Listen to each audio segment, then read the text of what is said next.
Ethan Wolf's hands trembled as he laid wildflowers on 2 graves, his wife, his son, both stolen by fever 3 winters past. "I failed you," he whispered to the frozen earth. "I couldn't save you." Then he heard it, a child's cry faint as a dying ember. There, collapsed in the snow, was a little girl in Comanche dress, starving, freezing alone. Every instinct screamed danger. But Ethan saw his son's face in hers. He made a choice that would bring 300 warriors to his door by dawn. Before we begin, hit that subscribe button and stay until the end, then comment what city you're watching from, so I can see how far this story of mercy and redemption has traveled. The December wind cut through the Texas Panhandle like a cavalry saber, sharp, cold, and unforgiving.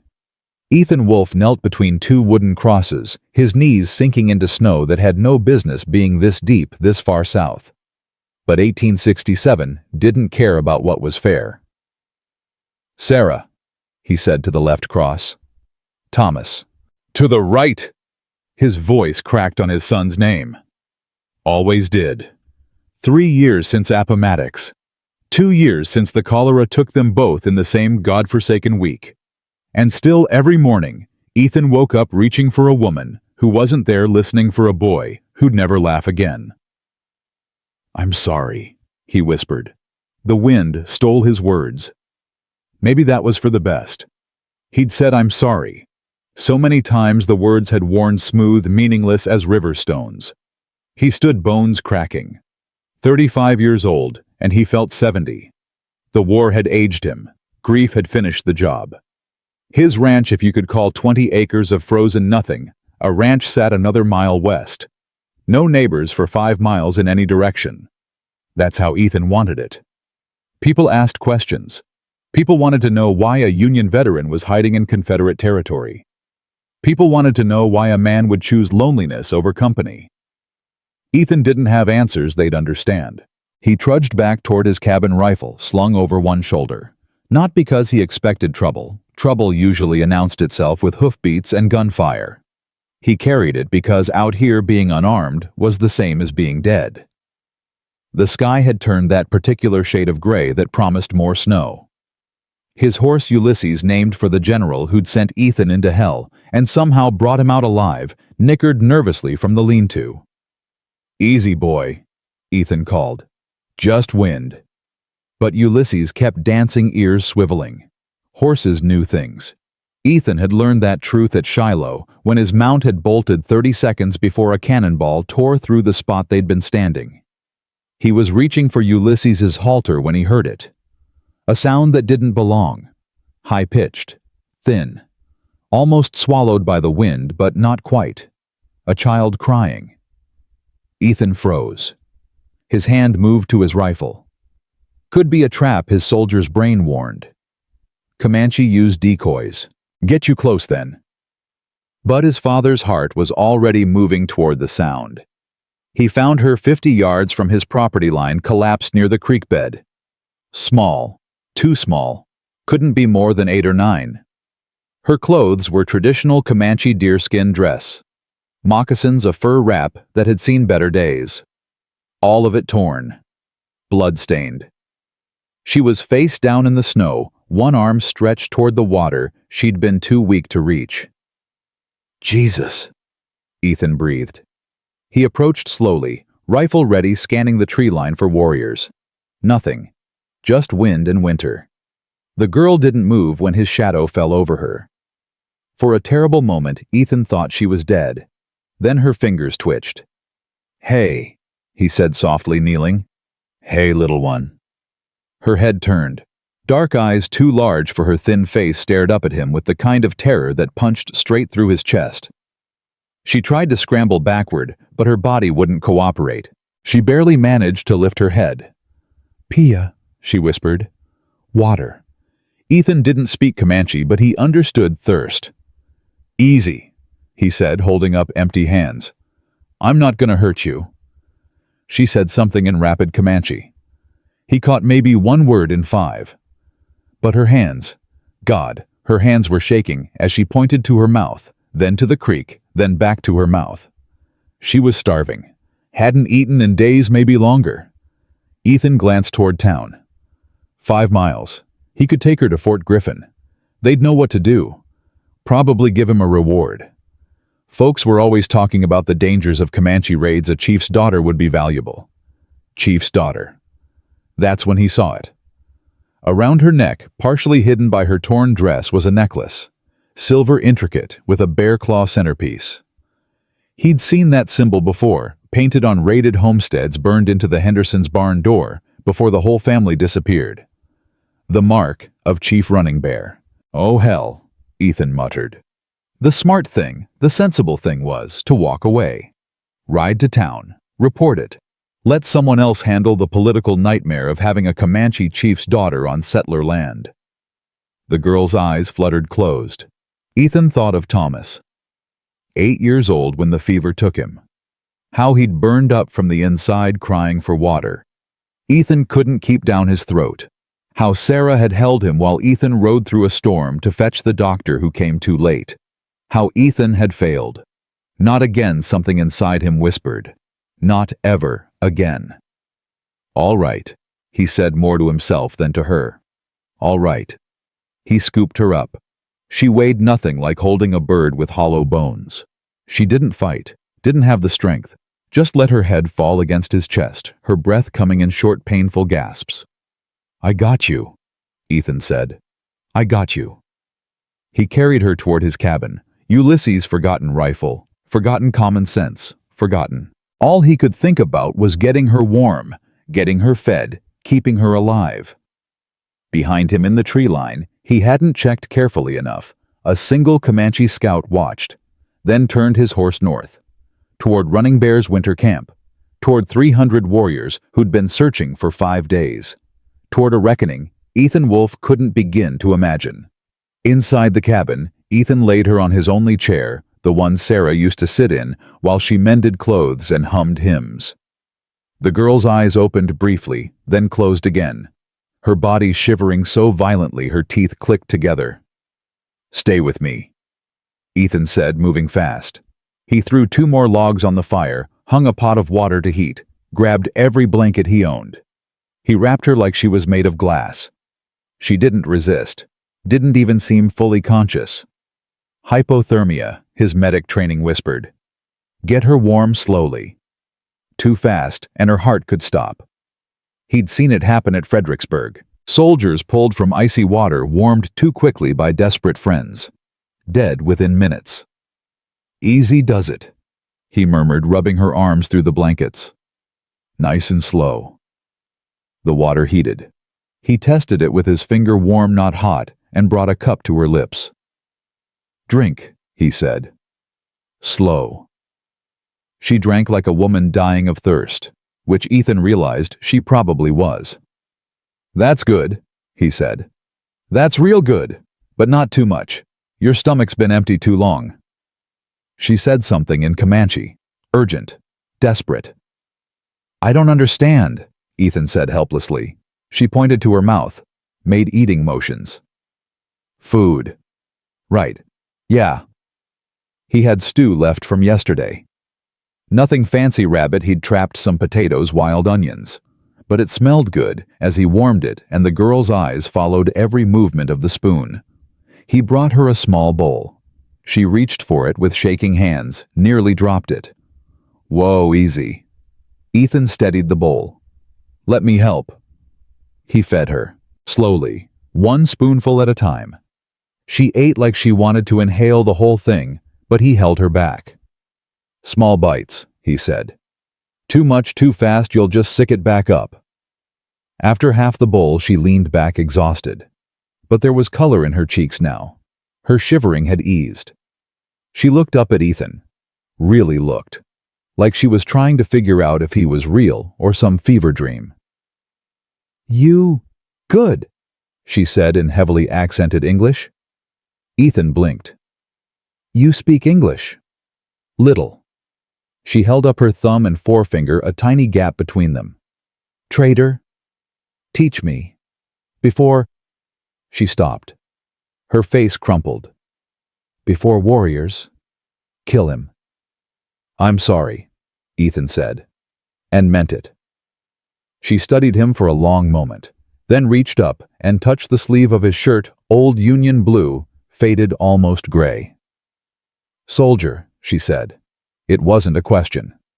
"Was," Ethan answered. "Long time ago." "Kill people." The question hit harder than any bullet.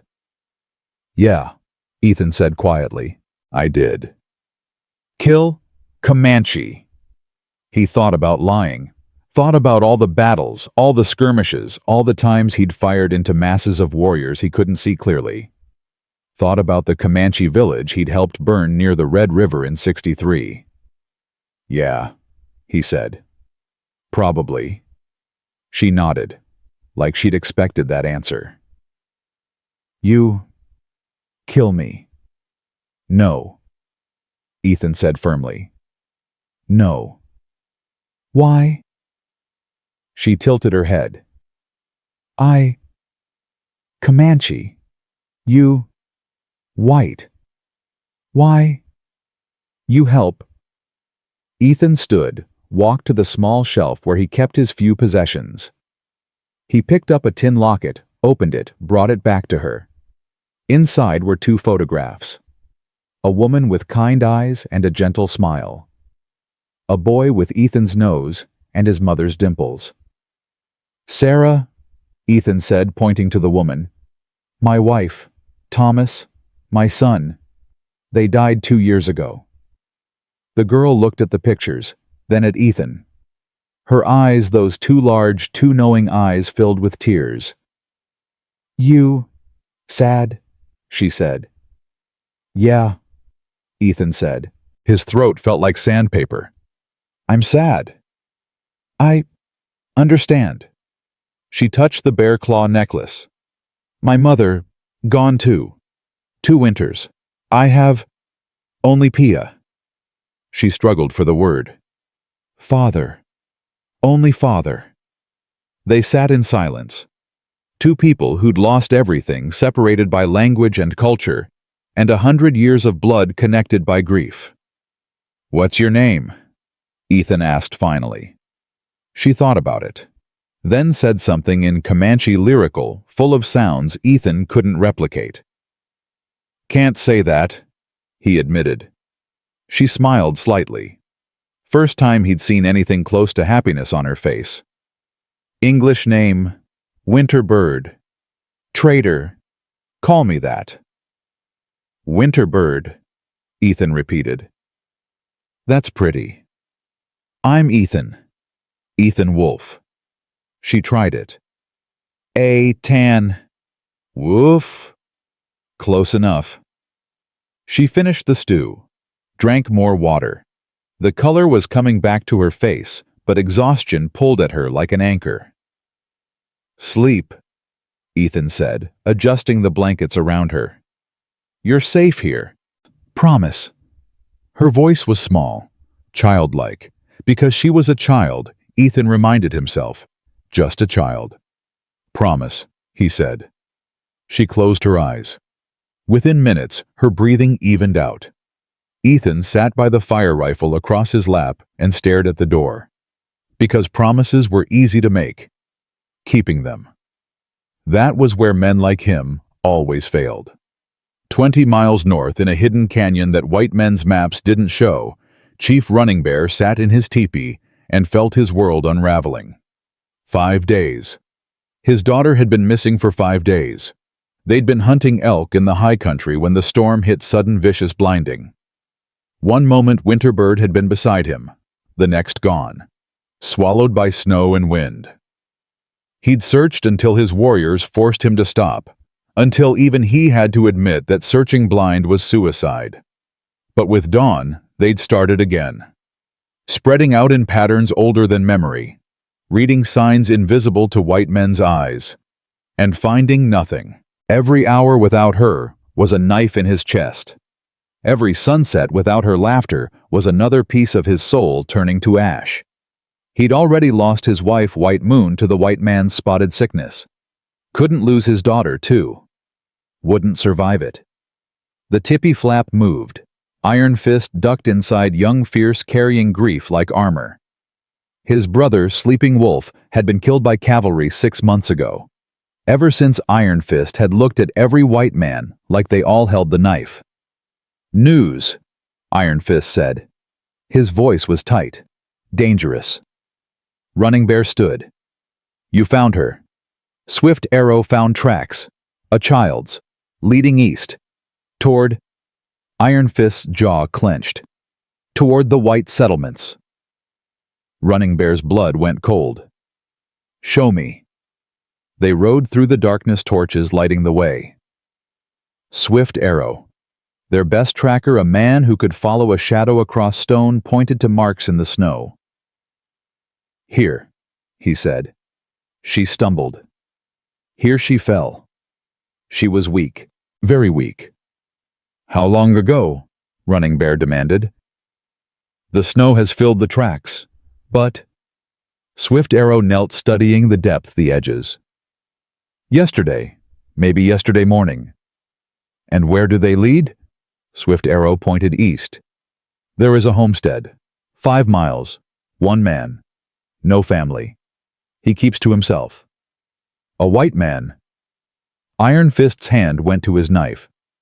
"She went to a white man." "She went toward water," Swift Arrow corrected. "The creek runs past his land. She was dying of thirst." "Then she's dead?" Iron Fist said flatly. "Or worse." Running Bear's vision went red at the edges. "How many warriors can we gather by dawn?" "All of them," Iron Fist said. His smile was wolf-like. "Every man who can ride. 300, maybe more. They've been waiting for your word." "Then gather them." Running Bear's voice was quiet, quieter than it should be. The kind of quiet that came before storms.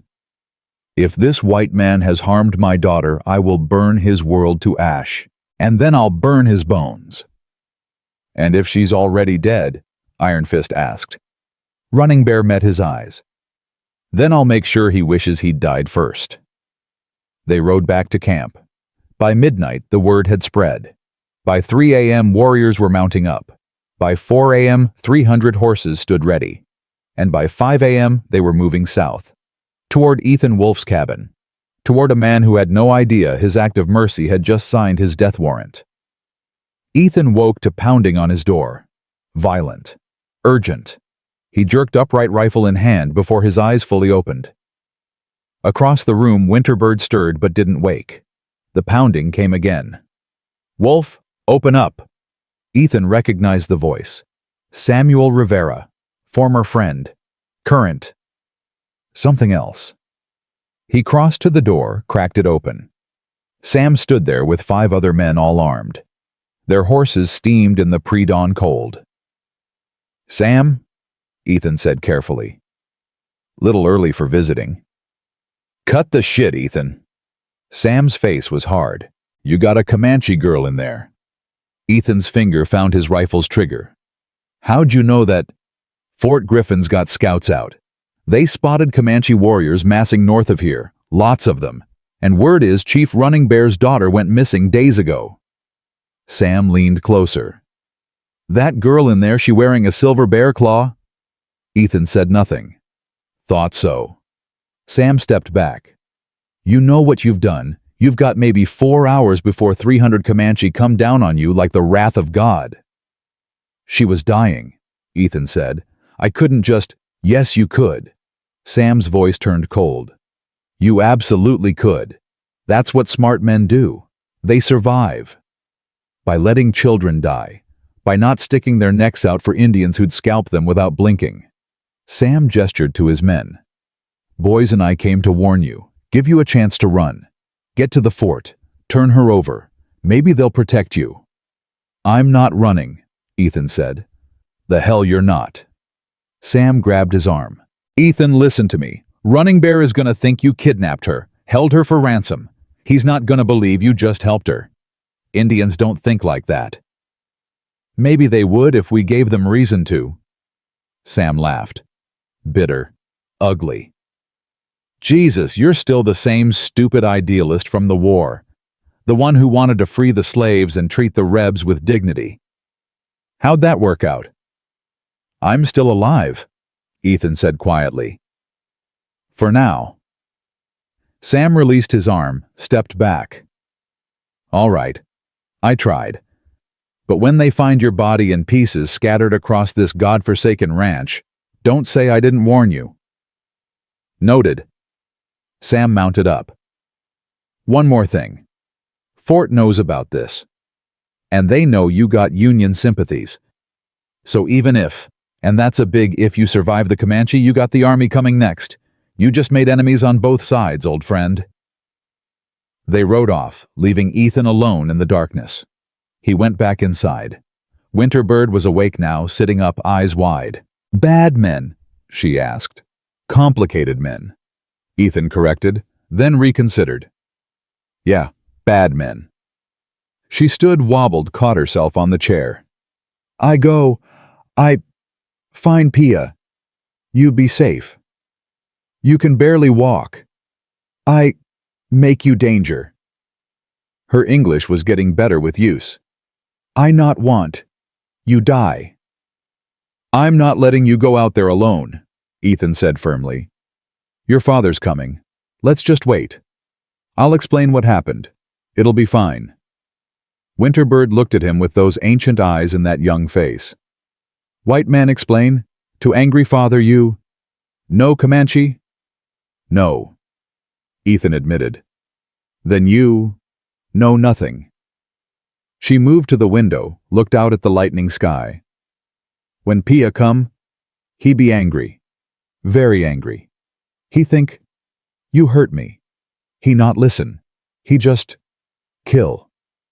Your father loves you, Ethan said. When he sees you're safe. You not understand. Winterbird turned to him. Comanche father.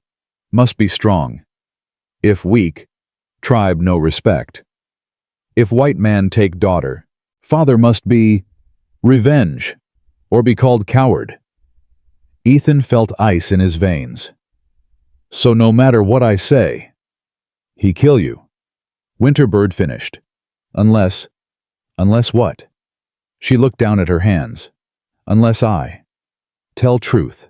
Tell warriors. Tell council. Make them see. You're 9 years old, Ethan said gently. I am daughter of chief, she corrected. My word. Matter. It matters to me too, Ethan said. But will it matter enough? Winterbird didn't answer, because outside the wind was changing direction. And on that wind came the sound of drums, war drums, getting closer. They came with the dawn. Ethan watched from his window as they appeared not in a wild charge, but in perfect formation. Disciplined, military, terrifying in their precision. 300 warriors on horseback spreading out in a semicircle that enclosed his property like a noose. They wore war paint red and black, white and ochre. Feathers marked their hair. Lances and bows and rifles glinted in the early light. At the center, one man sat taller than the rest. Even at a distance, Ethan could feel his presence. Chief Running Bear. He here? Winterbird whispered. She pressed against the window, tears streaming down her face. Pia. The war drum stopped. The silence that followed was somehow worse. Then a voice called out. Deep. Commanding. Speaking English with an accent that made each word sound like a weapon. White man, I know you're in there, and I know you have something that belongs to me.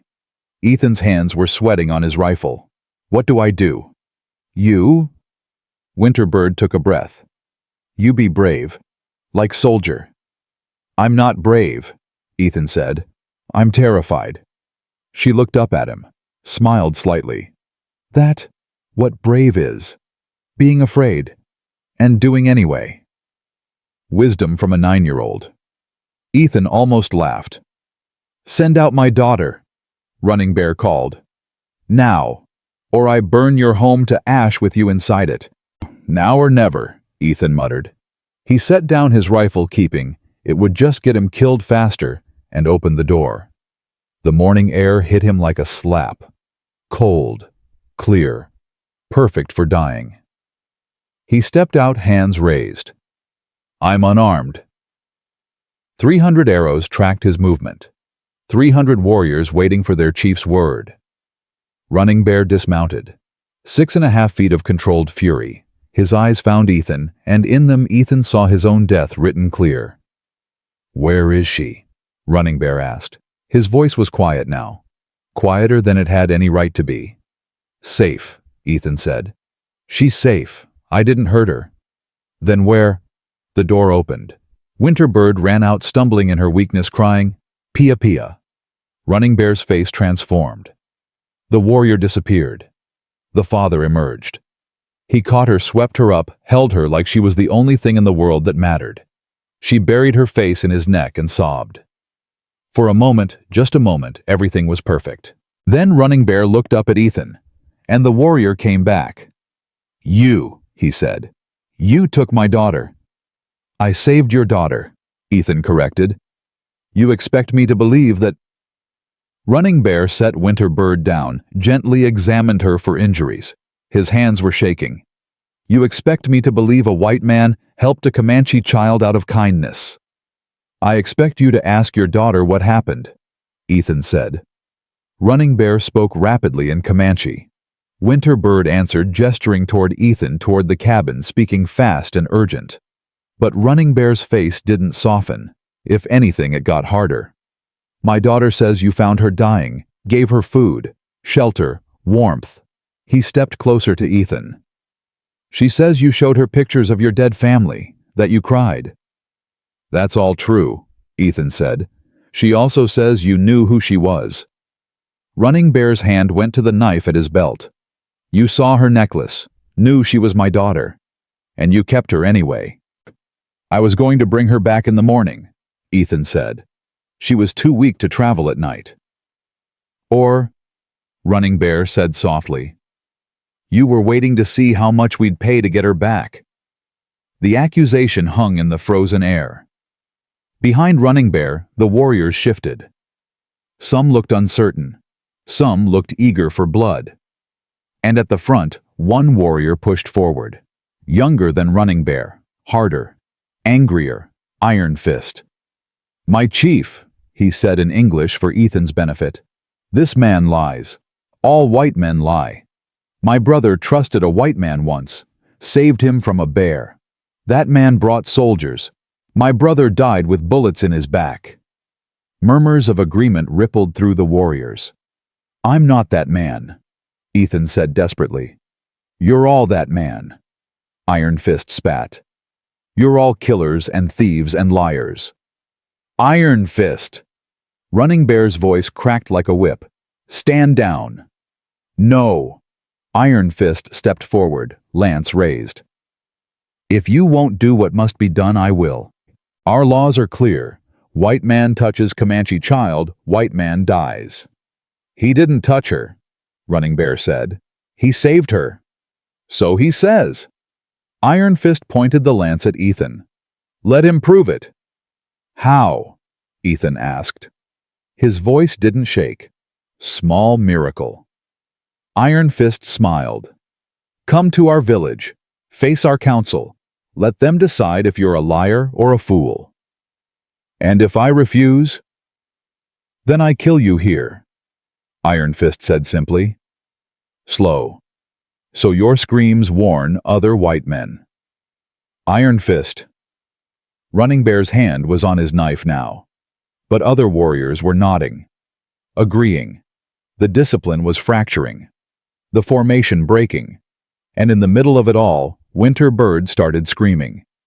Winterbird ran between Iron Fist and her father, her small body a barrier between two men who could kill with their bare hands. She was shouting in Comanche, fast, furious, passionate. The warriors went still. She says, Running Bear began. I know what she says. Iron Fist interrupted. She's a child. She doesn't understand. Winterbird spun on him, spoke directly to him, each word precise, deliberate. Iron Fist's face went from anger to confusion to something that might have been shame. What did she say? Ethan asked Running Bear quietly. Running Bear's jaw was tight. She asked Iron Fist if he has children. Does he? A daughter, 3 years old. Winterbird was still talking, pointing at Ethan, then at herself, then at the sky. She's telling him. Running Bear translated his voice rough, that she prayed to the spirits when she was dying, asked for help, didn't care if it came from Comanche or white man or deer or wolf, just wanted to live. He paused. She's asking Iron Fist what he would want a stranger to do if his daughter was dying. Iron Fist's lance dropped, not much, but enough. Winterbird turned to face all the warriors. She spoke louder now, stronger, and every man listening looked uncomfortable. She's telling them, Running Bear said, and now there was something like wonder in his voice, that if we kill a man for showing mercy, we become the monsters white men already think we are. She says her mother taught her that strength isn't just in war, it's in knowing when not to fight. Silence. 300 warriors, one small girl, and the weight of truth hanging in the frozen air. Finally, the oldest warrior, gray-haired, scarred ancient, spoke. His voice carried despite its softness. Running Bear translated. White Fox asks if you would do it again. Ethan looked at Winterbird, at her tear-stained face and defiant eyes. Yes, he said, every time. Even knowing we might kill you. Even then. White Fox nodded slowly, spoke again. He says, Running Bear translated that the spirits test us in strange ways, that perhaps you are a test, to see if we can recognize honor even in our enemies. I'm not your enemy, Ethan said. No. Running Bear agreed quietly. But your people are. And that makes this complicated. Iron Fist lowered his lance completely. If we let him live, the other tribes will call us weak. If we kill him, White Fox said in halting English, we call ourselves monsters. The debate shifted to Comanche. Rapid, heated. Ethan caught maybe one word in 10, but he understood the tone. They were divided. Finally, Running Bear held up his hand. The warriors fell silent. Ethan Wolf, he said, you will come with us, to our winter camp. Our full council will hear this matter. They will decide your fate. And if I refuse, then I let Iron Fist have what he wants, Running Bear said bluntly. Your choice is not between freedom and captivity. It's between possible mercy and certain death. Ethan looked at his cabin, his small, lonely life, the graves of his family a mile east. All right, he said. I'll come. Winterbird grabbed his hand, squeezed it. You, be okay, she whispered. Ethan wished he believed her. Running Bear called out orders. The formation shifted. Horses moved, and Ethan found himself surrounded by 300 warriors being led north toward a place white men's maps didn't show, toward a judgment he couldn't predict, toward a future balanced on the edge of a knife. As they rode, Winterbird rode with her father, but kept looking back at Ethan. Each time she smiled. Small, encouraging, like she knew something he didn't, like she had faith when he had none left. And behind them, all unseen, Samuel Rivera watched from a distant ridge. He saw the warriors, saw Ethan riding with them, saw an opportunity.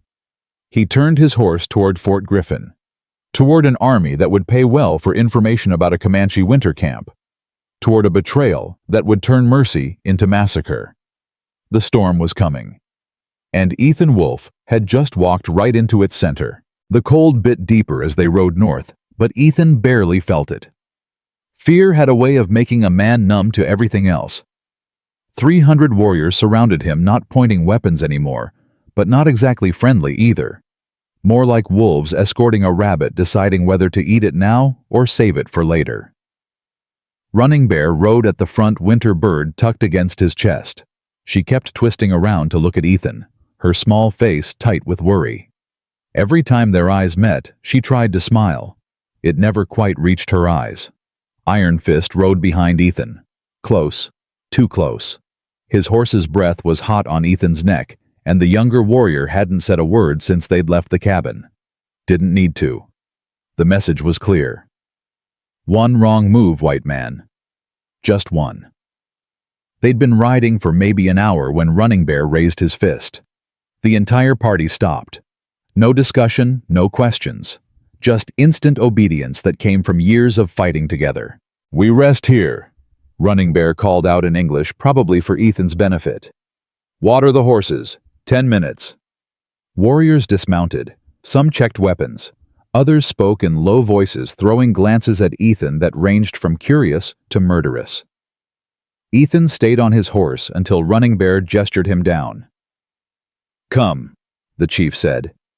"We talk." Ethan's legs were stiff as he dismounted. Running Bear led him away from the main group toward a cluster of rocks that provided some privacy. Winterbird started to follow, but her father shook his head. "Stay with White Fox, little bird. I need to speak with this man alone." She looked between them, worry clear on her face, but obeyed. White Fox, the ancient warrior with eyes like winter storms, held out his hand. She took it, but kept watching. Once they were out of earshot, Running Bear turned to face Ethan. Up close, the chief was even more imposing. 6.5 feet of muscle and scars and barely contained rage. "You understand the situation you're in?" Running Bear asked. "I'm guessing it's not good," Ethan said. "Not good." Running Bear almost smiled. Almost. "My daughter lives because of you. That's a debt. But my people have been murdered, raped, driven from our lands by men who look just like you. That's a blood debt. So now I have 2 debts, and they're pulling in opposite directions." "What does your council usually do in situations like this?" Ethan asked. "We've never had a situation like this," Running Bear said flatly. "White men don't save Comanche children. They kill them." He paused. 3 winters ago, soldiers raided a village 20 miles from here. Killed everyone. Men, women, children, babies. My wife's sister was there. Her 2 sons, 5 and 7 years old, were shot while they ran. Ethan felt sick. "I'm sorry." "Sorry." Running Bear's voice went cold. "That's what the commander said too. Called it an accident. Claimed his men thought the children were armed." He stepped closer. "So when I say my people want you dead, understand it's not personal. It's history. It's survival. It's the only language they've learned from your kind." "Then why are you taking me to the council at all?" Ethan asked. "Why not just let Iron Fist kill me back at my cabin?" Running Bear looked toward Winterbird. She was talking to White Fox, gesturing with her hands, probably telling the story again. The old warrior was listening, nodding, his expression thoughtful. "Because my daughter believes in you," Running Bear said quietly. "And my daughter has her mother's heart. White Moon, my wife. She believed that people could change, that enemies could become allies if they tried hard enough." His voice cracked slightly. "The white man's sickness killed her anyway. But before she died, she made me promise to remember her lessons, to not let grief turn me into something she wouldn't recognize." "She sounds like she was a good woman," Ethan said. "She was the best of us," Running Bear agreed. "And Winterbird is just like her, so when my daughter says you're a good man, I have to consider it. Even if every instinct I have is screaming to put a knife in your throat." Ethan appreciated the honesty, even if it wasn't comforting. "What happens when we get to your camp?" he asked. "The council meets. 7 elders, all older than dirt and twice as stubborn. They'll hear the evidence. Your side, Winterbird's testimony, whatever the warriors have to say. Then they'll vote. And if the vote goes against me," Running Bear met his eyes, "then you die. But it will be quick, clean. I'll do it myself. You have my word." "That's something, I guess," Ethan said. "More than most white men would give a Comanche," Running Bear said. He turned to walk back, then stopped. One more thing. Iron Fist lost his brother 6 months ago. Sleeping Wolf was his twin, his other half. When those soldiers killed him, they killed half of Iron Fist too. So if he seems angry, he's grieving. Ethan finished. I understand. Do you? Running Bear's eyes were sharp. You lost your family to sickness. Terrible, yes. But you got to bury them. Got to say goodbye. Iron Fist found his brother's body 3 days after the ambush. Crows had already started feeding. He couldn't even tell which pieces belonged to Sleeping Wolf and which belonged to the other warriors. Ethan's stomach turned. So when I tell you to stay away from Iron Fist, Running Bear continued, it's not a suggestion. It's survival. That man is looking for any excuse to spill white blood. Don't give him one. They walked back to the group. Winterbird ran to her father, hugged his legs. He picked her up, held her close, and for a moment the fearsome war chief disappeared completely. Just a father, grateful his child was alive. Iron Fist was watching from across the clearing. When he caught Ethan looking, he drew his thumb across his throat. Slow, deliberate. Message received. They mounted up again. This time White Fox rode beside Ethan. The old warrior didn't speak for a long time, just studied him with those winter storm eyes. Finally he said in halting English, You have warrior eyes. I was a soldier, Ethan said. Long time ago. War. Between white men? White Fox asked. Yeah. North against south. Brother against brother. White Fox nodded. Comanche no. This pain. Many tribes. Many chiefs. Sometimes we fight each other. Forget. The real enemy. Who's the real enemy? Ethan asked. White Fox gestured vaguely east. The men. Who want all land. All buffalo. All everything. The men. Who cannot share. He paused. You. Share. You give food. To enemy child. Why? Because she was hungry, Ethan said simply. White Fox smiled. It transformed his face, made him look younger despite the gray hair and wrinkles. Good answer. Simple. True. He leaned closer. Council will ask many questions. Give simple answers. Truth is always simple. Lies need many words. I'll remember that, Ethan said. Good.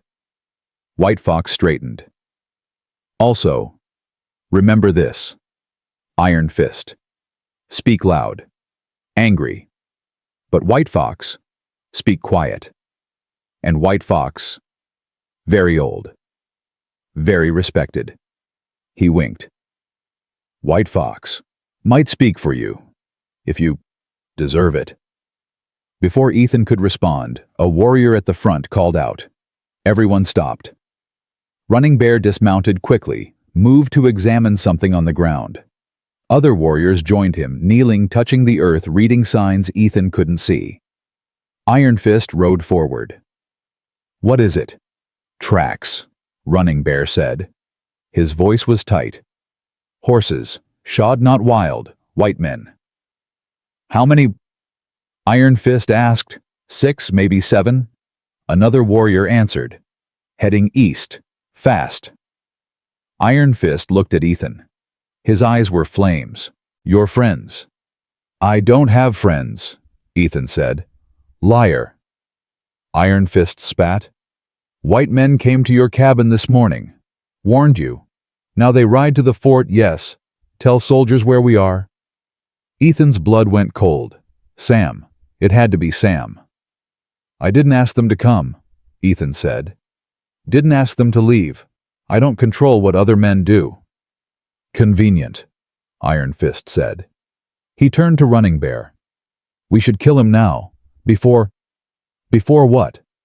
Running Bear interrupted. Before soldiers come. They'll come anyway if those tracks are fresh. Killing this man changes nothing. It makes me feel better, Iron Fist said. Then feel worse, Running Bear snapped. We keep moving. Double pace. Get to camp before any cavalry can organize. They rode faster now. The landscape blurred brown earth-gray sky, skeletal trees stripped by winter. Ethan's hands were numb on the reins, but he kept pace. Falling behind would be the same as dying. Winterbird had fallen asleep against her father's chest, exhausted by everything. Running Bear held her with one arm, guided his horse with the other. Even in sleep, she looked peaceful, safe. Ethan wondered if he'd ever feel safe again. They'd been riding for maybe 3 hours total when they crested a ridge, and Ethan saw it. The Comanche winter camp spread out in the valley below dozens of teepees arranged in precise circles, smoke rising from cook fires, children playing despite the cold. It looked almost peaceful, almost normal. Then he saw the warriors. Everywhere. Armed, painted, ready for war. They were expecting us, Running Bear said. He didn't sound surprised. Word travels fast. As they descended into the valley, people emerged from teepees. Women, old ones, children, all staring at Ethan. Some with curiosity, most with hate. A woman spat as he rode past. An old man made a gesture that needed no translation. Children threw small stones that bounced off his horse. Ignore them, White Fox said quietly. They test you. See if you fight back. Ethan kept his eyes forward, hands visible, posture non-threatening. Every instinct screamed to defend himself, but his brain knew better. One wrong move, and the mob would tear him apart. They reached the center of the camp, where 7 teepees stood larger than the rest. The council lodges. Warriors surrounded them, weapons ready. Running Bear dismounted, handed Winterbird to a woman who might have been her aunt. The girl woke, saw Ethan being pulled from his horse by rough hands, and started crying. Pia, no, he's good, he's good. It's okay, Ethan called to her. It's okay. But it wasn't okay. Hands grabbed him, shoved him forward. Someone kicked the back of his knee, and he fell. Iron Fist was suddenly there, knife out, pressing the blade against Ethan's throat. One reason, Iron Fist hissed. Give me one reason not to end you right here. Iron Fist. Running Bear's voice cracked like thunder. Stand down. Why? Iron Fist didn't move the knife. Why do we protect this white devil? Why do we risk everything for? Because I command it, Running Bear said. He was suddenly beside them, his own knife drawn. Not pointing at Ethan, pointing at Iron Fist. And if you question my authority again, we'll settle this the old way. The 2 men locked eyes. Warriors around them went tense. This wasn't about Ethan anymore. This was about leadership, respect, the hierarchy that kept the tribe functioning. Finally, Iron Fist lowered his knife. As you command, my chief. But his eyes promised this wasn't over. Running Bear pulled Ethan to his feet. Council meets at sunset. Until then, you'll be kept in the prisoner's lodge. Food and water will be brought. You'll be guarded, but not harmed. He paused. Unless you try to run, then all bets are off. Wasn't planning on running, Ethan said. Where would I go? Running. Bear almost smiled. Smart man. They took him to a small teepee at the edge of the circle. Inside was nothing but furs on the ground and a small fire pit. 2 warriors stood outside, armed with rifles, not going anywhere. Ethan sat on the furs and put his head in his hands. His whole body was shaking now that the adrenaline was wearing off. How had his life gone from quiet rancher to Comanche prisoner in less than 24 hours? He thought about Sarah. About Thomas. Wondered if this was how they'd felt when the fever took them, helpless, scared, waiting for an end they couldn't stop. The teepee flap opened. Ethan tensed, expecting Iron Fist or another angry warrior. Instead, Winterbird slipped inside. You shouldn't be here, Ethan said. Pia say, same thing, she said. She'd cleaned up, changed into fresh clothes. She looked more like a chief's daughter now, less like a starving refugee. But tell him, I must see you. Must say, thank you. You already thanked me, Ethan said. Not enough. She knelt beside him. You saved my life. Risk. Your life. That mean everything. Your father's risking a lot too, Ethan said. Bringing me here, giving me a chance. Half his warriors look like they want my head on a stake. More than half, Winterbird said seriously. Then she smiled. But White Fox, like you, he tell counsel, you have good spirit. That, important. One voice might not be enough, Ethan said. Then I speak too, Winterbird said fiercely. I tell them everything. How you cry, when you show me your family. How you warm me. Slow, careful. How you... She struggled for words. How you see me. Not Comanche, not enemy, just child who need help. Ethan's throat felt tight. I did see you, little bird. I saw my son. She reached out, took his hand in both of hers. They were so small, those hands. Child hands. But she held on with surprising strength. My mother, she said quietly. Before she die, she tell me story. About Coyote and Eagle. Coyote, always trick Eagle. Take his food, steal his nest.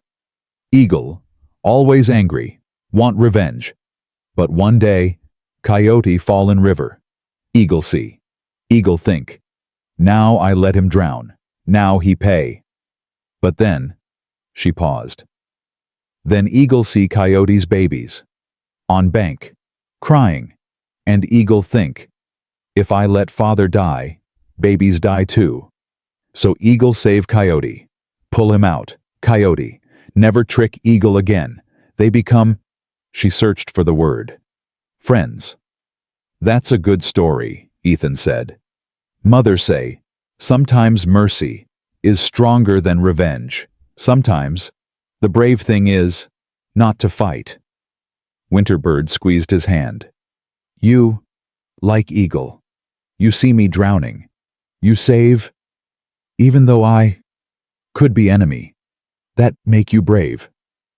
I don't feel brave, Ethan admitted. I feel terrified. That okay? Winterbird said. PSA, brave is being scared and doing right thing anyway. The teepee flap opened again. Running Bear stood there, his expression unreadable. Winterbird, you should not be here. I know, she said. But she didn't move. The council is gathering early, Running Bear said. They want to get this done before dark. Before... He didn't finish, but Ethan understood. Before soldiers potentially showed up. I'll tell them everything, Pia, Winterbird said. I know you will.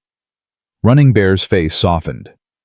But some wounds are too deep for truth to heal. Some men have lost too much to forgive. He looked at Ethan. I will speak for you. White Fox will speak for you. My daughter will speak for you. But the others... He shook his head. Be prepared for the worst. I am, Ethan said. No, Running Bear said quietly. You're not. Because you still have hope. I can see it in your eyes, and hope is dangerous when the odds are against you. He took Winterbird's hand. Come. Let this man have peace before the storm.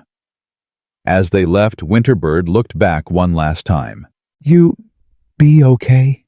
She mouthed. Ethan nodded. Lying felt kinder than truth. Alone again, Ethan lay back on the furs and stared at the smoke hole in the tippy's roof. Through it, he could see gray sky fading toward evening. Somewhere out there, soldiers might be riding. Sam might be leading them. A massacre might be hours away. And here he was about to be judged by people who had every reason to hate him. He thought about praying. Hadn't done that since Sarah died. God hadn't seemed interested in listening back then. Why would now be different? But old habits died hard. If you're up there, Ethan whispered to the smoke hole, and if you're listening, I'm not asking you to save me. Done asking for that. Just, if this goes wrong, take care of that little girl. She deserves better than this world gives. Better than I got. Better than—" The tippy flap burst open. 3 warriors entered, grabbed him roughly. "Council ready," one said in broken English. "Time to face judgment." They dragged him out into the gathering dusk. The entire tribe had assembled. Hundreds of faces all turned toward him. The 7 elders sat in a semicircle around a large fire. Running Bear stood to one side with Winterbird. White Fox sat among the elders, his face grave. And Iron Fist stood on the other side, arms crossed, a smile that promised blood. The trial was about to begin, and Ethan Wolf was about to learn if mercy had any value in a world built on revenge. One of the elders, a woman with hair white as snow and eyes black as coal, raised her hand. The crowd fell silent instantly. She spoke in Comanche, long flowing sentences that Ethan couldn't understand.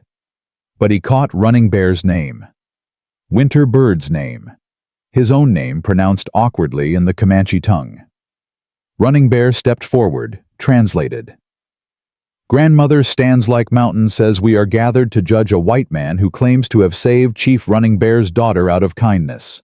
She says this is unusual, that white men do not show kindness to Comanche, that we must be careful not to mistake deception for mercy." The grandmother spoke again. "She says we will hear from all sides, then we will vote. The decision of the council is final." Running Bear's voice was flat, formal. "If we vote death, it will be carried out immediately. If we vote life—" He paused. "Then this man becomes Tekwapu, friend, under our protection, and anyone who harms him harms all Comanche." Murmurs rippled through the crowd, not happy ones. "Iron Fist," the grandmother said. "Speak." Iron Fist stepped forward into the firelight. He looked like a demon, all shadows and sharp angles, and barely contained rage. "Elders, warriors, people of our blood," he began in Comanche. Running Bear translated quietly for Ethan. "I stand before you with a simple truth. White men are our enemies. They have always been our enemies. They will always be our enemies." Nods from the crowd, murmurs of agreement. They smile and offer treaties, then break them when it suits them. They promise food and supplies, then deliver blankets covered in sickness. They swear to leave us our lands, then send soldiers to drive us out. Iron Fist's voice rose. "My brother trusted a white man, saved him from certain death. That man repaid Sleeping Wolf with betrayal, with bullets, with a grave I couldn't even mark because the cavalry left his body for scavengers." Iron Fist pointed at Ethan. "Now this white man claims he helped Winterbird out of kindness, that he wanted nothing in return, that he risked everything to save a child who should be his enemy." He laughed. Bitter. Ugly. "I say he's a liar. I say he kept her to trade for gold or safe passage or some other white man bargain. I say he deserves death." The crowd roared approval. Ethan's heart was hammering so hard he could feel it in his throat. "Running Bear," the grandmother said. "Speak." The chief stepped forward. The crowd quieted immediately. Whatever else he was, Running Bear commanded respect.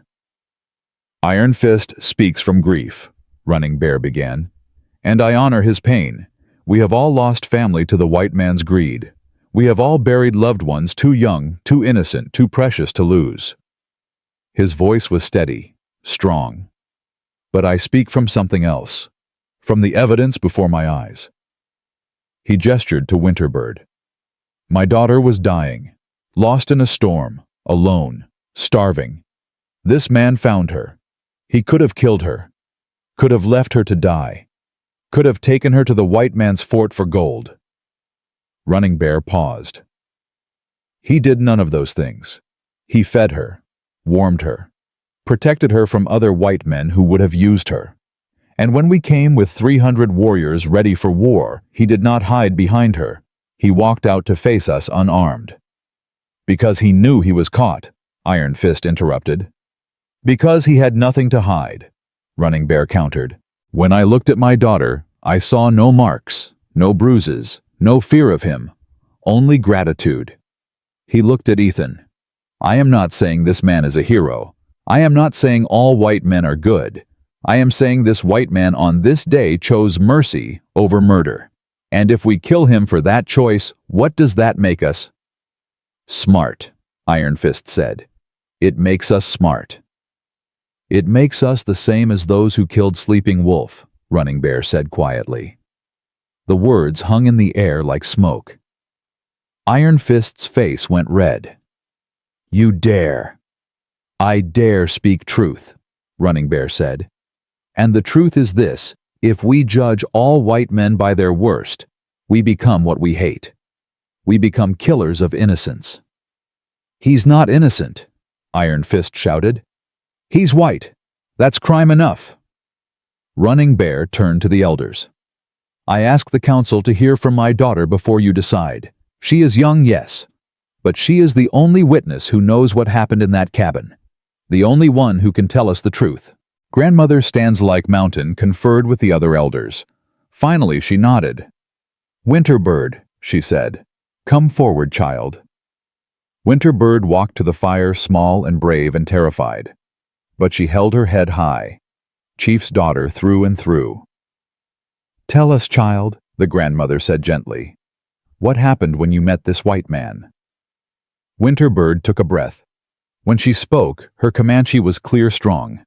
She told the whole story, getting lost in the storm days, without food, stumbling to the creek, seeing Ethan's cabin. She told them how afraid she'd been, how certain she was going to die. And then he found me, she said. Running Bear translated for Ethan's benefit. I thought he would kill me. I had heard stories about what white men do, but instead... Her voice cracked. Instead, he picked me up, gentle, like Pia picks me up, and he carried me inside. She described the cabin, the fire, the food, the blanket, the locket with pictures of his dead family. He was crying, she said. When he showed me the pictures, he said his son was my age. He said... She struggled with the memory. He said he couldn't save his son, but maybe he could save me. Ethan's vision blurred. He hadn't realized he'd said that out loud, hadn't realized she'd understood. And when other white men came, Winterbird continued, men with guns and angry voices, he sent them away. He chose to protect me, even though it meant... She looked at the warriors surrounding them, even though it meant this. Did he hurt you? Grandmother Stands Like Mountain asked. No. Did he threaten you? No. Did he try to use you to bargain for anything? No. Winterbird's voice was firm. He just helped, because I needed help, because... She turned to face the entire council, the gathered tribe. Because that's what good people do. They help, even when it's dangerous, even when no one will thank them, even when... Her voice broke. She started crying. Not sad crying, angry crying. I almost died, she said. I prayed to every spirit I know, begged for help, and help came. It came in a strange form, yes. From a strange man, yes. But it came. And now you want to kill the answer to my prayers, because he has white skin, because... Enough, Grandmother Stands Like Mountain said, not unkindly. We have heard, child. Winterbird wiped her face. If you kill him, she said quietly, then the spirits will know. They will know we are a people who punish mercy, and they will turn their faces from us. She looked at each elder in turn. Is that what we want? Silence. Heavy, thick, suffocating. Finally, White Fox spoke. I would hear from the white man himself. All eyes turned to Ethan. Step forward, the grandmother said through Running Bear. Ethan moved to the fire on shaking legs. 300 hostile faces stared at him. 7 elders held his life in their hands, and somewhere, maybe on a ridge nearby, Sam was leading soldiers. Speak, the grandmother said. Tell us why we should not kill you." Ethan looked at Winterbird, at Running Bear, at White Fox who'd given him advice, at Iron Fist who wanted him dead. "Truth is always simple," White Fox had said. "Lies need many words." "I can't give you a reason," Ethan said. Running Bear translated. "I can't defend what my people have done. Can't bring back the ones you've lost. Can't promise other white men won't hurt you again." He paused. "I can only tell you what happened. I saw a child dying. I helped her. That's it. That's the whole story." "That's not enough," Iron Fist said. "I know," Ethan said. "But it's all I have." "Why should we believe you didn't want something in return?" one of the elders asked. "Because I didn't ask for anything," Ethan said simply. "Not gold, not favor, not even gratitude. I just couldn't let her die." "Why?" another elder pressed. "Why not?" Ethan closed his eyes, saw Thomas's face, heard Sarah's voice. "Because 3 years ago I watched my son die in my arms," he said. "I was a soldier. I'd killed men, lots of them. I thought I was strong, but I couldn't save my own boy from a fever." He opened his eyes. "And every day since I've wondered if God was punishing me, for the war, for the killing, for choosing violence when I could have chosen peace." He looked at Winterbird. "When I saw her dying in the snow, I saw a chance. Maybe the only chance I'll ever get. To choose different. To save instead of kill. To be better than I was." His voice dropped. "So I took it. Not for reward, not for redemption. Just because it was right." The fire crackled. The wind blew. And 300 people waited to see if mercy mattered more than hate. The grandmother spoke to the other elders. They conferred in low voices. Minutes passed like hours. Finally she stood. "We have decided," she said, and Ethan held his breath, waiting for his life or death. Grandmother Stands Like Mountain's face was stone, unreadable. She looked at Ethan for what felt like an eternity, then spoke in Comanche. Her voice carried across the silent camp. Running Bear's translation came slowly, each word deliberate. "The council has heard testimony from all sides. We have weighed the evidence. We have considered the cost of mercy against the price of justice." Ethan's heart was trying to break out of his chest. 4 elders vote for death," the grandmother continued through Running Bear. "They believe the risk is too great. That showing mercy to one white man invites weakness. That our people cannot afford compassion when survival is at stake." Iron Fist smiled, cruel, satisfied. "But 3 elders vote for life," Running Bear said, and his voice caught slightly. "They believe this man's actions speak louder than his skin. That punishing mercy makes us no better than those who hunt us." "A tie?" someone in the crowd shouted. "What happens with a tie?" Grandmother Stands Like Mountain raised her hand. The camp fell silent again.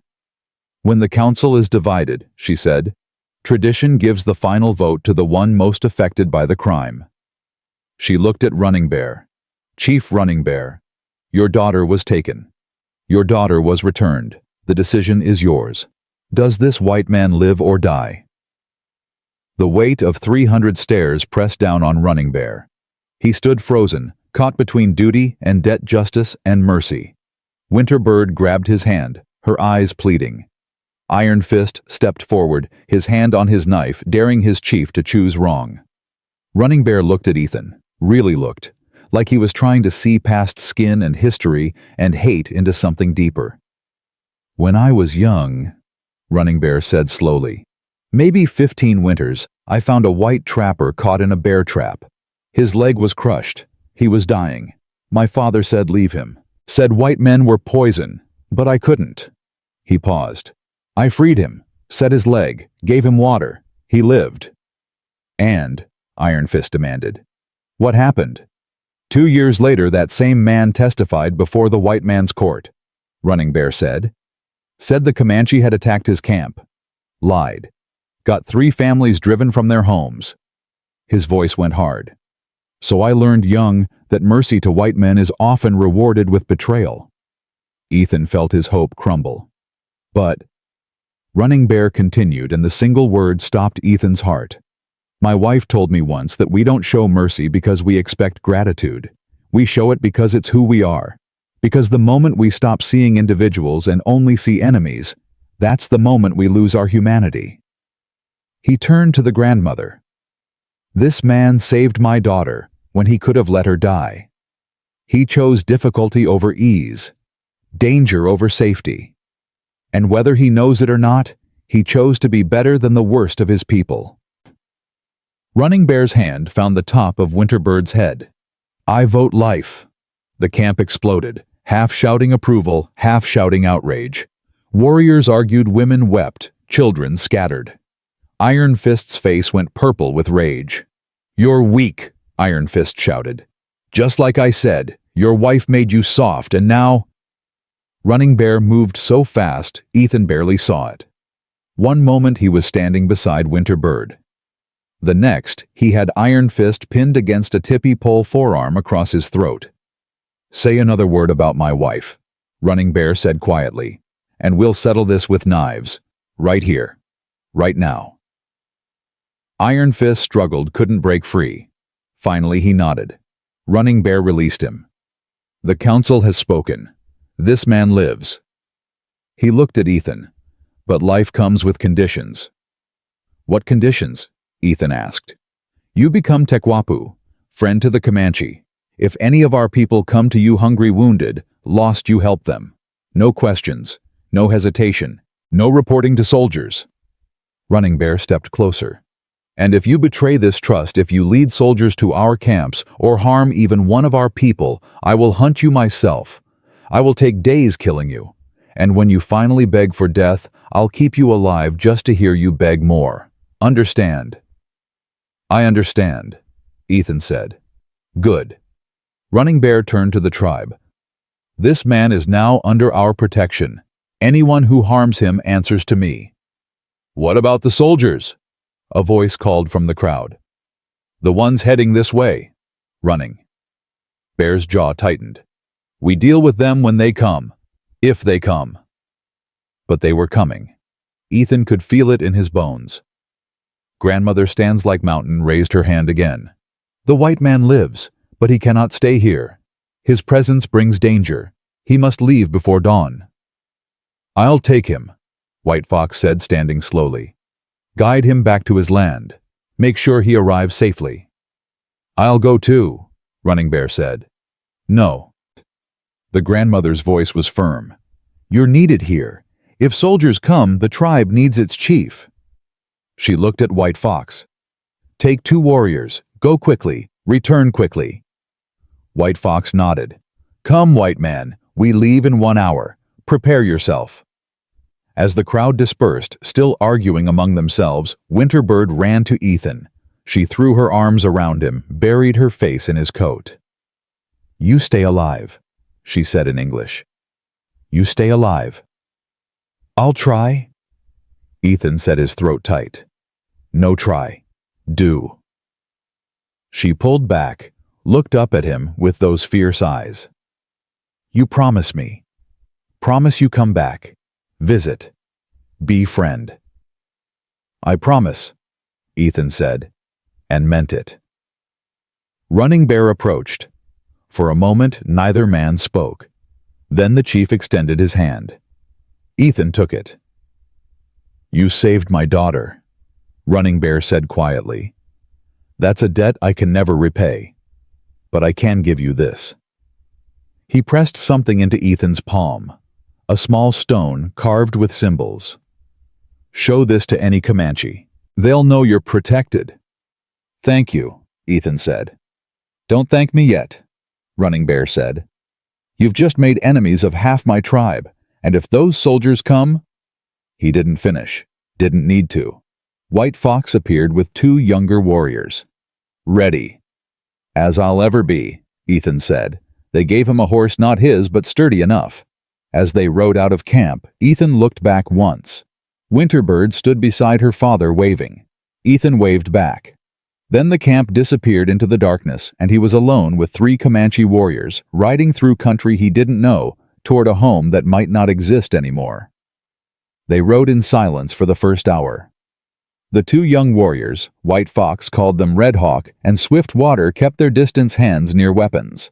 Not hostile exactly, just cautious. White Fox rode beside Ethan. "You understand what you did?" the old warrior asked. "Back there?" "Survived," Ethan guessed. White Fox smiled slightly. "More than survive. You change things. Iron Fist, he wanted blood. Many warriors wanted blood. But you show something different." "What's that?" "That maybe not all white men are same." White Fox paused. "That maybe. Some can be trusted." "I wouldn't go that far," Ethan said. "I'm just one man." "One man can start avalanche," White Fox said. "Small rock, fall, hit another rock, then another. Soon, whole mountain moves." They rode on. The moon rose near full, turning the landscape silver. In the distance a wolf howled. Another answered. "My people," White Fox said softly. "Wolf people. Long time ago, Comanche and wolves were brothers. Hunted together, shared food. Then white men come, kill wolves, kill Comanche. Now." He gestured to the empty plains. "Now both of us, running out of places to hide." "I'm sorry," Ethan said. "Sorry. Not enough," White Fox said. "But not unkindly. Sorry is just words. Action. That matters. You take action, save child, risk life. That more than sorry." Red Hawk, riding ahead, suddenly held up his fist. Everyone stopped. "What is it?" Ethan whispered. "Horses," Red Hawk said quietly. "Many horses, coming fast." "From which direction?" White Fox asked. "South, from the white man's fort." Ethan's blood went cold. "How many?" Red Hawk closed his eyes listening. 20, maybe more." "Cavalry," Ethan said. "Sam must have told them about the camp." White Fox's face went grim. "We must warn Running Bear." "There's no time," Swiftwater said.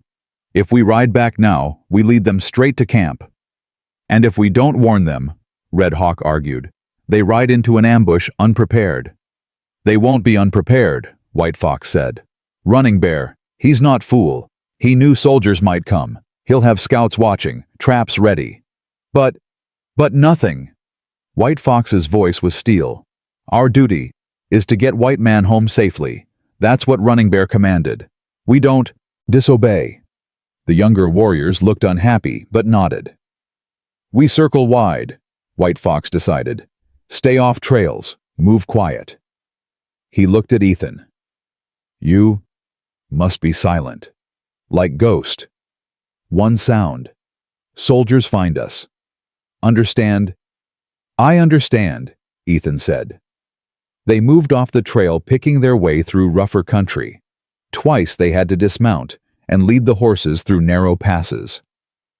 Once they heard voices in the distance, soldiers probably, and had to hide in a dry creek bed for 20 minutes. Ethan's mind kept racing. If Sam had told the soldiers about the camp Running Bear and his people were in danger, 300 warriors could fight sure. But cavalry had rifles, cannons, the discipline of trained soldiers. It would be a bloodbath, and Winterbird would be right in the middle of it. "We have to go back," Ethan said suddenly. "Warn them." "No," White Fox said firmly. "That little girl saved my life. I can't just—" "You can, you will?" White Fox grabbed his arm. "Listen to me, white man. Running Bear gave orders. Protect you, get you home. If we disobey, if we go back, we shame him. Make him look weak. Understand? But—" "No buts." White Fox's eyes were hard. "In your world, maybe you argue with chiefs. In our world, orders are orders. We follow, or we die. Ethan wanted to argue more, but Red Hawk hissed a warning. More voices. Closer this time. They froze. Through the trees, Ethan could see torches. A cavalry patrol, maybe 10 men moving slowly through the darkness. "They're searching," Swiftwater whispered. "Looking for tracks." "Stay still," White Fox breathed. "Don't even breathe loud." The patrol passed within 50 yards.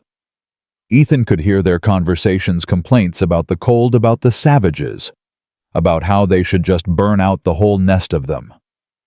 One soldier was humming. Another was eating something that crunched. Then they were gone, swallowed by the night. "Close," Red Hawk muttered. "Too close." White Fox agreed. "We must move faster." They pushed on, keeping to shadows, avoiding open ground. The moon was setting now, darkness pressing in. Ethan's exhaustion was bone deep. He'd been awake for nearly 40 hours, running on fear and adrenaline. But they couldn't stop. Dawn was breaking when they finally reached familiar territory. Ethan recognized the creek, the stand of cottonwoods, the ridge that marked his property line. "There," he said, pointing. "That's my land." White Fox studied the cabin in the growing light. "Looks empty." "Hope it still is," Ethan muttered. They approached cautiously. The cabin stood exactly as Ethan had left it. Door closed, windows dark, everything normal. Except it didn't feel normal. Something was wrong. "Wait," Red Hawk said. "Smell that." Ethan sniffed. Smoke. Not from his chimney, from somewhere else. They rode around the back of the cabin. Ethan's heart stopped. His barn was burning, or had been. The fire was mostly out now, just smoldering timbers and ash. But it was clear someone had torched it deliberately. "Sam," Ethan said.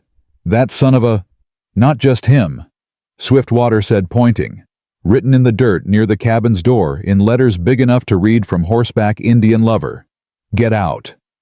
"Your people," White Fox said quietly. "They don't like what you did." "Some of them don't." Ethan agreed. His barn was gone. His tools, his supplies, everything. Gone. Red Hawk dismounted, walked to the cabin door. He tested it locked. Then he noticed something else. A piece of paper nailed to the wood. He brought it to Ethan. The message was short. "You picked your side, Wolf. Don't show your face in town again. Next time, it won't be just your barn." "The committee, Ethan said bitterly. "That's what they call themselves when they want to feel official about being bastards." "What will you do?" White Fox asked. Ethan looked at the smoking ruins of his barn, at the warning on his door, at the land he'd tried to make a home. Then he looked at the 3 Comanche warriors who'd risked their lives to get him here safely. "Same thing I've been doing," he said. "Live my life. Help who I can. Try to be better than the worst of us." White Fox smiled. "Good answer." He reached into his pouch, pulled out a small bundle wrapped in leather. "Take this. Medicine. For wounds, for sickness. Running bear. He wants you to have it." "I can't." "You can. You will." White Fox pressed it into his hands. "And remember, you are Tekwapu now. Friend. Any Comanche comes here, you help. Yes. Yes." Ethan promised. "Good." White Fox mounted his horse. "We go now, but we watch, from distance. Make sure you stay safe." "You don't have to do that," Ethan said. "We know," Red Hawk said. "But we do anyway." He almost smiled. "Like you, with Winter Bird. You not have to help, but you do anyway." They rode off, disappearing into the early morning mist. Ethan stood alone in front of his damaged property, holding medicine from a people he'd been taught to fear, protected by warriors he'd been told were savages. The world made no sense anymore. He was unlocking his cabin door when he heard horses. Different horses, coming fast from the south. Cavalry. Ethan's hand went to his rifle, leaning against the cabin wall where he'd left it days ago. But there were too many. Had to be 20 riders, maybe more. He stepped away from the rifle, kept his hands visible. The patrol thundered up surrounding his cabin. At the front was a lieutenant Ethan didn't recognize, young, maybe 25, with that eager look of someone who hadn't seen enough war yet to be scared of it. "You Ethan Wolfe?" the lieutenant demanded. "I am. Lieutenant Marcus Hayward, Fort Griffin. We have reports you've been harboring hostile Indians." "I helped a lost child," Ethan said carefully. "Nothing hostile about it." "That child belongs to Chief Running Bear. You know what kind of raids his people have been involved in, how many settlers they've killed." "I know a little girl was dying and I couldn't let that happen," Ethan said. Hayward dismounted. He walked around the cabin, saw the burned barn, the message in the dirt. "Looks like your neighbors don't appreciate your hospitality," he said. "My neighbors are idiots," Ethan replied. "Maybe. Or maybe they're smart enough to know you can't trust Indians." Hayward stepped closer. "We rode out at dawn based on intelligence that Running Bear's winter camp is about 20 miles north of here. We're going to pay them a visit. And if we find out you warned them—" "I didn't warn anybody," Ethan said, which was technically true. "Good, because if you had, that would be treason. Aiding the enemy, punishable by hanging." Hayward studied him. "You're a Union veteran, right? Fought for the cause." "I fought," Ethan said. "Didn't mention which battles. Didn't mention the nightmares." "Then you should understand loyalty, duty, protecting your own people against threats." "I understand that children aren't threats," Ethan said, "no matter what color their skin is." Hayward's face hardened. "You're walking a dangerous line, Mr. Wolfe. The Army doesn't take kindly to Indian sympathizers." "And I don't take kindly to burning barns and death threats," Ethan shot back. "But here we are." For a moment, Ethan thought Hayward might arrest him right there. The lieutenant's hand hovered near his sidearm. Soldiers behind him shifted in their saddles. Then Hayward smiled. Cold. Official. "We'll be watching you, Mr. Wolfe, very closely. And if you're smart, you'll remember which side you're on." "I'm on the side that doesn't let children die," Ethan said. Hayward mounted up. "That's a side of one friend. Hope it's worth it." The patrol rode north, kicking up dust, heading straight toward the Comanche camp. Ethan's stomach turned. They were riding into a trap. Had to be. Running Bear wasn't stupid. He'd have expected soldiers. Probably had scouts watching the fort warriors positioned in ambush sites. But that didn't stop men from dying. On both sides. He thought about Winterbird, about Running Bear, about White Fox and Red Hawk and Swift Water who'd just left him, about all the warriors in that camp who'd voted to let him live. Then he thought about the soldiers. Young men like that lieutenant probably writing letters home to mothers and sweethearts believing they were serving their country fighting the good fight. They were all someone's son, someone's brother, someone's child. And they were about to kill each other over land and hate and history that none of them had written, but all of them were paying for. Ethan went into his cabin, sat down in the chair Winterbird had slept in, put his head in his hands. "What have I done?" he whispered. But there was no answer, just silence and smoke, and the ghost of a little girl's voice thanking him for a mercy he was no longer sure had been kind. He'd saved one life. How many would die because of it? The sun climbed higher. Ethan didn't move. Couldn't move. Just sat there waiting for the sound of gunfire in the distance. It came around noon, faint, far away, but unmistakable. Rifle fire. Lots of it. Then the boom of a cannon. Then more rifles. The battle lasted maybe 20 minutes. Then silence. Ethan stood, walked outside, stared north toward where the sounds had come from. Who won? Who died? Was Winterbird safe? Was Running Bear alive? He'd never know. Not today. Maybe not ever. He was standing there frozen with uncertainty and guilt when he heard a single horse approaching. Fast. Desperate. A cavalry mount burst over the ridge. Rider slumped forward, barely holding on. The horse was bleeding from a graze wound. The rider wasn't moving. The horse stumbled, went down. The rider fell, hit hard, didn't get up. Ethan ran to them, turned the rider over. Lieutenant Hayward. His uniform was torn, soaked with blood from a wound in his side. His eyes were open but unfocused. "Help!" he gasped. "Please! Help!" Ethan froze. This was the man who'd threatened him an hour ago. The man who'd led soldiers to attack people who'd spared Ethan's life. The man who'd called him a traitor. Every instinct said leave him. Let him die. He'd made his choice. Let him live with it. But that voice, that desperate please, sounded exactly like Winter Bird's had. Like Thomas's had, burning with fever, begging for water Ethan couldn't give him. "Damn it," Ethan muttered. He picked up Hayward lighter than Winterbird had been, all angles and uniform and blood, and carried him to the cabin. For the second time in 3 days, Ethan Wolfe chose mercy over hate, and wondered if mercy would ever be enough. Ethan laid Hayward on the same chair Winterbird had occupied, and the irony wasn't lost on him. Enemy became friend, became enemy, became what? He didn't have time to figure it out. The lieutenant was bleeding out fast. "Stay with me," Ethan said, ripping open Hayward's uniform. The wound was bad.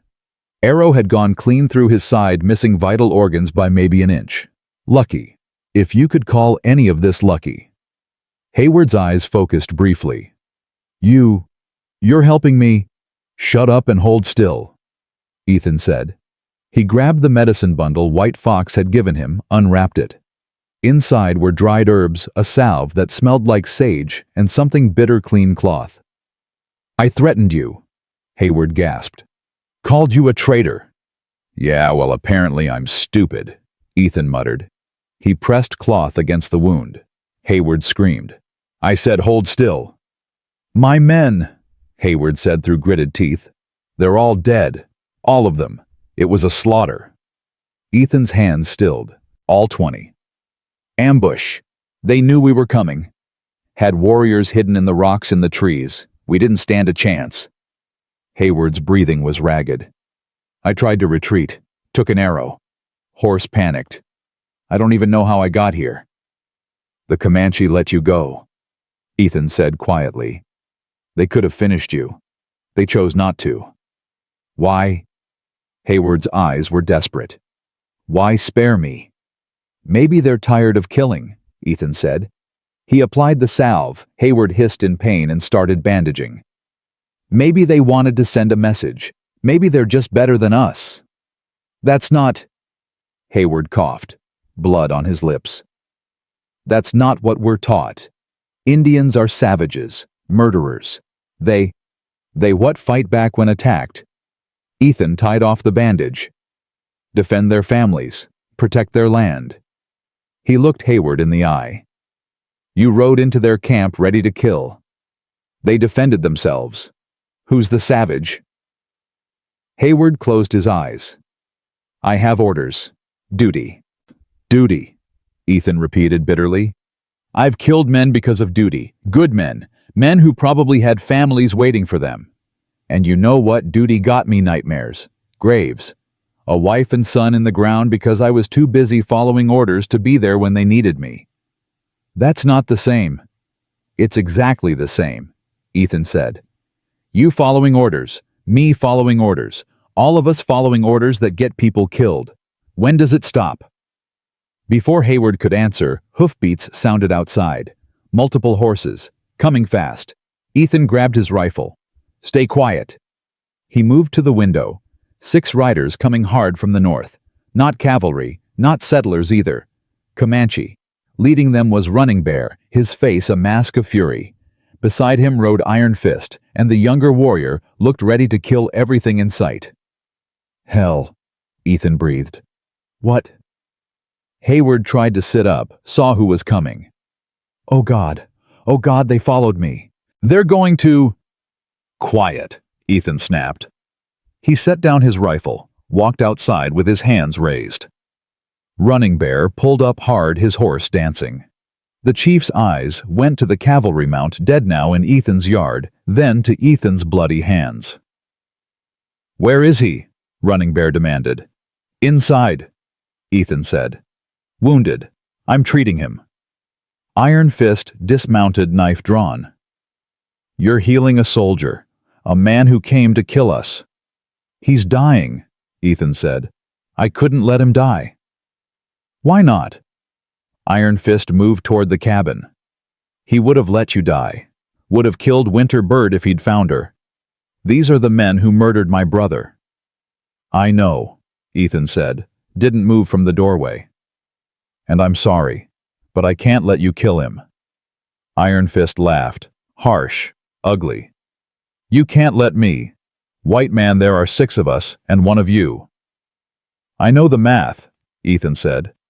"Still can't let you kill him." Running Bear dismounted slowly. "Step aside, Ethan." "Can't do that. This man led soldiers to our camp." Running Bear set his voice low and dangerous. 20 soldiers with guns and cannons. They came to kill us all, women, children, everyone. He stepped closer. "My daughter was there. If we hadn't been ready, if we hadn't set the trap, Winter Bird would be dead right now, because of him." "I know," Ethan said, "but killing him won't change that." "It'll make me feel better," Iron Fist growled. "Will it?" Ethan looked at him. "Will it bring back your brother? Will it stop the soldiers from coming? Will it fix anything?" "It's justice," Iron Fist said. "It's revenge," Ethan corrected. "And revenge just breeds more revenge. When does it end?" Running Bear's hand was on his knife. "You don't understand our ways, white man. You don't understand what we've lost." "You're right. I don't." Ethan held his ground. "But I understand loss. I understand grief. And I understand that mercy is the only thing that's ever stopped the cycle of killing." He gestured to the cabin. 3 days ago I showed mercy to a child. Yesterday your council showed mercy to me. Today, I'm showing mercy to a soldier who wanted me arrested." He met Running Bear's eyes. "So I'm asking you, please, show mercy one more time." "Why should we?" Iron Fist demanded. "Because you're better than the worst they say about you," Ethan said. "Because Winter Bird believes you can be. Because—" His voice broke. "Because if we don't start somewhere, this never ends. The killing, the hate, the bloodshed, it just goes on until there's nothing left but graves." Silence. The wind blew. Somewhere a crow cawed. Running Bear's jaw worked. His hand stayed on the knife. Then White Fox, who'd been silent until now, spoke. "The white man speaks truth. We kill soldier. More soldiers come. We spare soldier. Maybe different story. Or maybe he goes back and tells them where we are," Iron Fist argued. "Brings the whole army down on us." "They already know where we are," Running Bear said tiredly. "The trap worked today, but it won't work twice. We'll have to move camp. Find new winter grounds." He looked at Ethan. "This soldier, how bad is he?" "Bad enough. He'll live if the wound doesn't fester. But he needs rest. Days of it." "Then he stays here," Running Bear decided. "With you. When he can ride, you take him to the fort. Tell them—" He thought. "Tell them the Comanche spared him. Tell them we could have killed him, but didn't. Tell them Winter Bird asked for mercy. Maybe—" His voice was bitter. "Maybe someone will listen." "They won't listen," Iron Fist said. "White men never listen."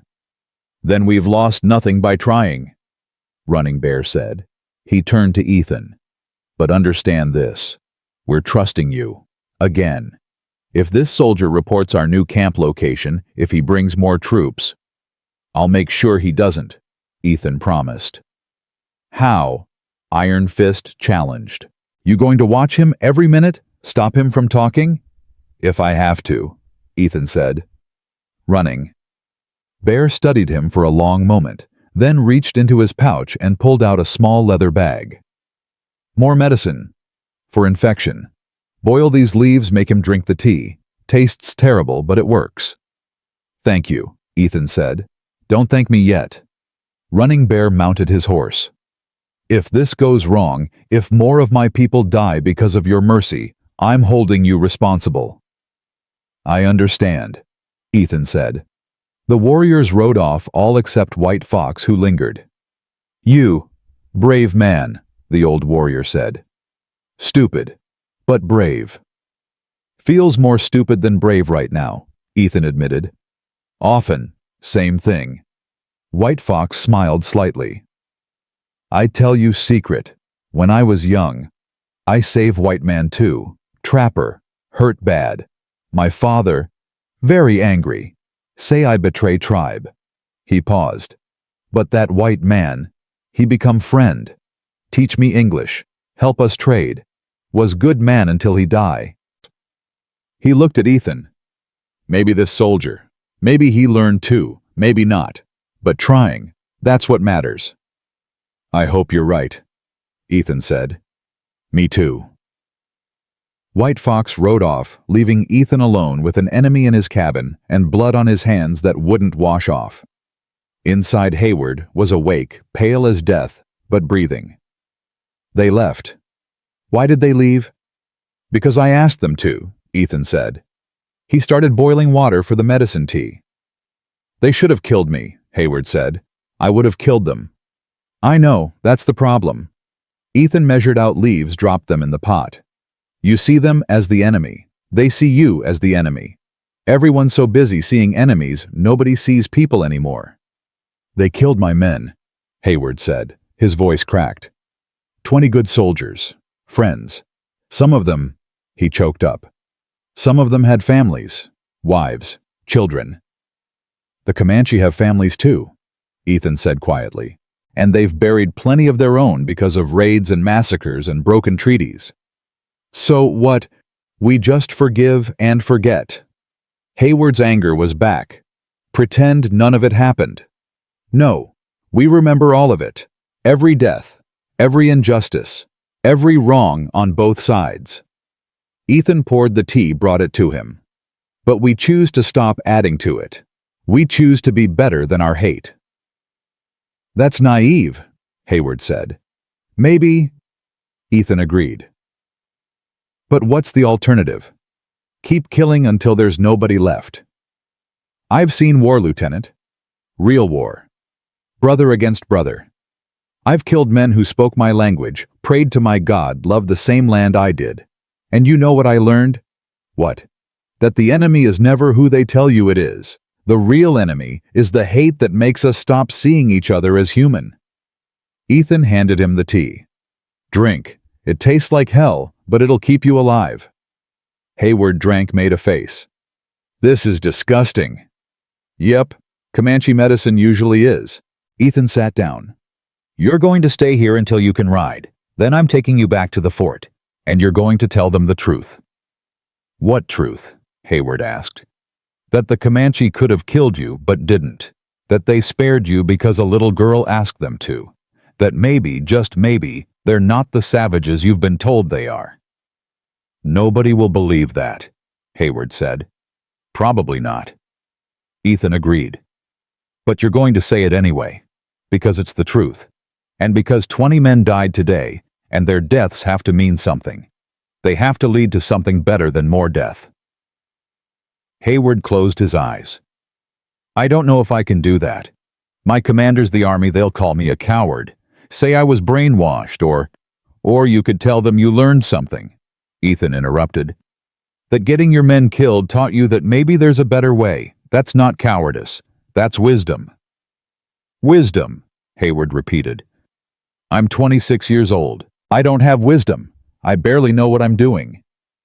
None of us do, Ethan said. But we figure it out, or we die trying. They sat in silence. Outside, the sun was setting. Inside, a soldier and a rancher sat on opposite sides of a divide that had killed thousands, trying to figure out if mercy was strength or stupidity. Hayward fell asleep, eventually exhausted and medicated. Ethan covered him with a blanket and stepped outside. The burned barn was still smoking. The message in the dirt was still there. His neighbors hated him. The army suspected him. The Comanche were watching him. He'd never felt more alone. He was standing there staring at nothing when he heard a small voice. "Ethan!" He turned. Winterbird stood at the edge of his property, partially hidden behind a tree. Behind her were Red Hawk and Swiftwater, clearly her escorts. "What are you doing here?" Ethan asked, walking toward her. "It's not safe." "Paya sent me," she said. "Want to make sure you okay. That soldier not hurt you." "I'm fine," Ethan said. "And the soldier is fine, thanks to your father's mercy." Winterbird smiled. "Pia, he good man, sometimes angry, but always good heart." "Like his daughter," Ethan said. She blushed. "I bring you something." She held out a small bundle. "Food. From our camp. Mother." She caught herself. "My aunt. She make bread. Say thank you, for helping me, for helping soldier." Ethan took the bundle. It was still warm. "Tell her thank you, and tell your father. I won't let him down. I promise." "I know," Winterbird said simply. "You keep promises. That why—" She struggled with English. "That why you different." "I'm not that different," Ethan said. "Yes, you are." She stepped closer, looked up at him with those ancient eyes. "Most men, they see Comanche, see enemy, see white man, see enemy.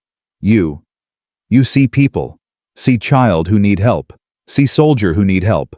You see what's same, not what's different." "I wish more people saw it that way," Ethan said. "They will," Winterbird said with certainty. "You, like stone in pond, make ripples, spread. Maybe slow, but they spread." "You're pretty wise for 9 years old," Ethan said. "Mother teach me," Winterbird said softly. "Before she die, she say, hate is easy, love is hard, but hard things, those are things worth doing." Red Hawk called something in Comanche. Winterbird turned, nodded, then looked back at Ethan. "I must go, but I come back. Visit, befriend, like I promise." She hugged him quickly, then ran back to the warriors. Ethan watched them disappear into the gathering darkness, then went back inside, where an enemy was sleeping under a Comanche blanket being kept alive by Comanche medicine because a rancher couldn't stop choosing mercy even when mercy made no sense. 3 days ago his life had been simple, lonely but simple. Now it was complicated, dangerous, but somehow, despite everything, it felt more like living than anything had since Sarah and Thomas died. Days passed. Hayward healed slowly. The infection set in on the 3rd day, fever delirium, the wound turning angry red. Ethan fought it with the medicine, with cool water, with determination. On the 5th day, the fever broke. "You could have let me die," Hayward said, his voice weak but clear. "Would have been easier." "Probably," Ethan agreed. "But I'm apparently not good at easy." "Why?" Hayward asked. "Why fight so hard to save me? I'm nothing to you." "You're a human being," Ethan said. "That's enough." On the 7th day, Hayward could sit up. On the 10th, he could walk. On the 12th, he could stand without help. "I'm ready to go back," he said. "Back to the fort." "Are you ready to tell the truth?" Ethan asked. Hayward was quiet for a long time. "I don't know what the truth is anymore. I thought I did. Thought it was simple. Indians, bad, settlers, good. But now," he gestured around the cabin, "now I've been saved by both. And I don't know what that makes me." "Human," Ethan said. "Just human." They rode out the next morning. Ethan had given Hayward supplies, fresh clothes, even lent him a horse, since his was dead. They traveled slowly, Hayward still weak. When they were a mile from the fort, Hayward stopped. "You can't come any further. They'll arrest you. Or worse."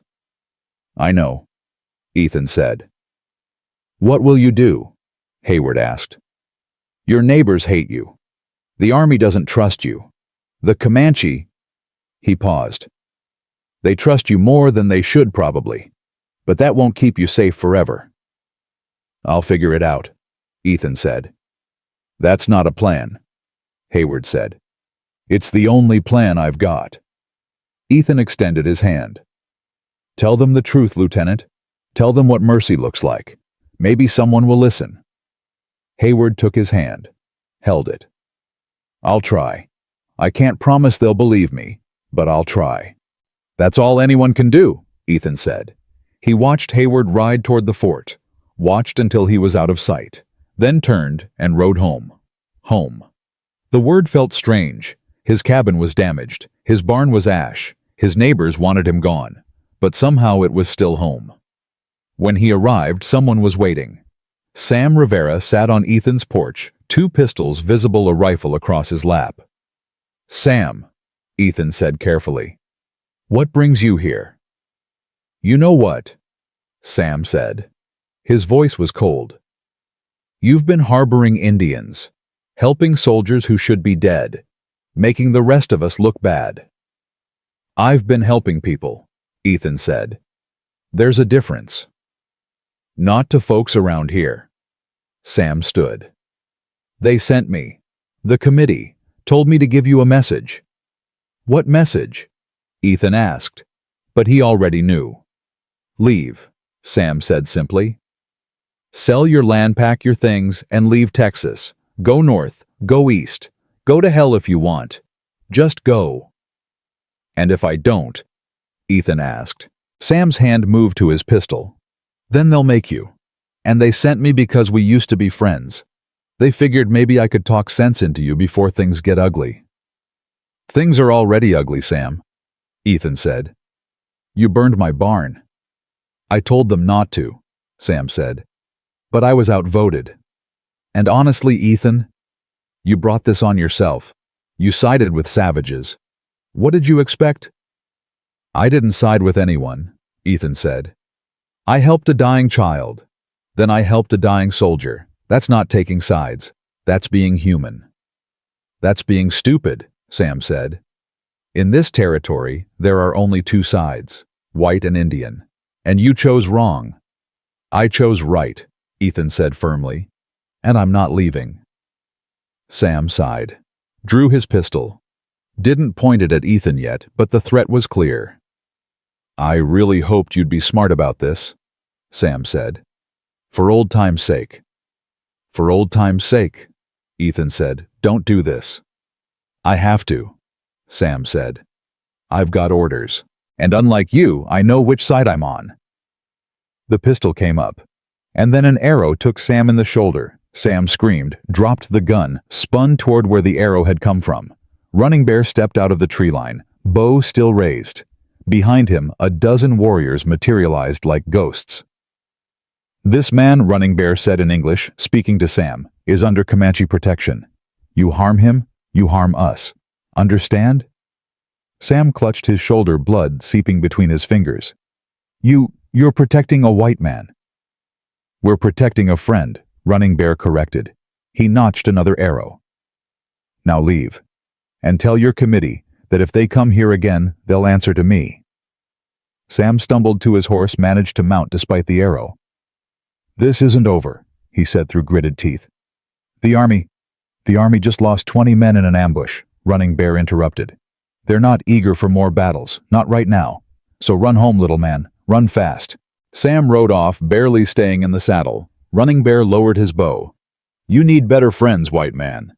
I'm working on it, Ethan said. Then, because he couldn't help himself, thank you. Don't thank me, Running Bear said. Thank Winter Bird. She insisted we watch over you, said you'd do something stupid and get yourself killed. He almost smiled. Turns out she was right. She usually is, Ethan admitted. Running Bear walked closer. You understand what you've done by staying, by refusing to leave.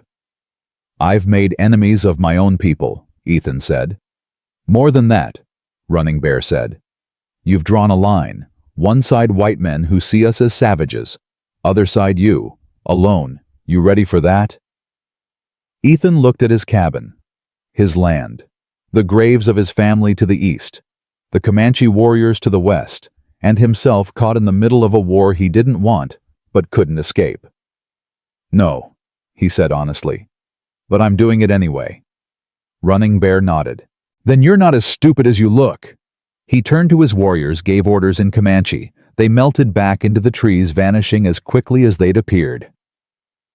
We'll keep watching, Running Bear said. For now. But you need to be careful, Ethan Wolf. The men who sent your friend, they won't stop. And next time, we might not be close enough to save you. I know, Ethan said. Good. Running Bear mounted his horse. Winterbird wants to visit again. Tomorrow. Is that acceptable? Always, Ethan said. Bring food. Running Bear said with something almost like humor. That child eats like a horse. He rode off, leaving Ethan alone again. But somehow alone felt less lonely than it had before. The sun was setting.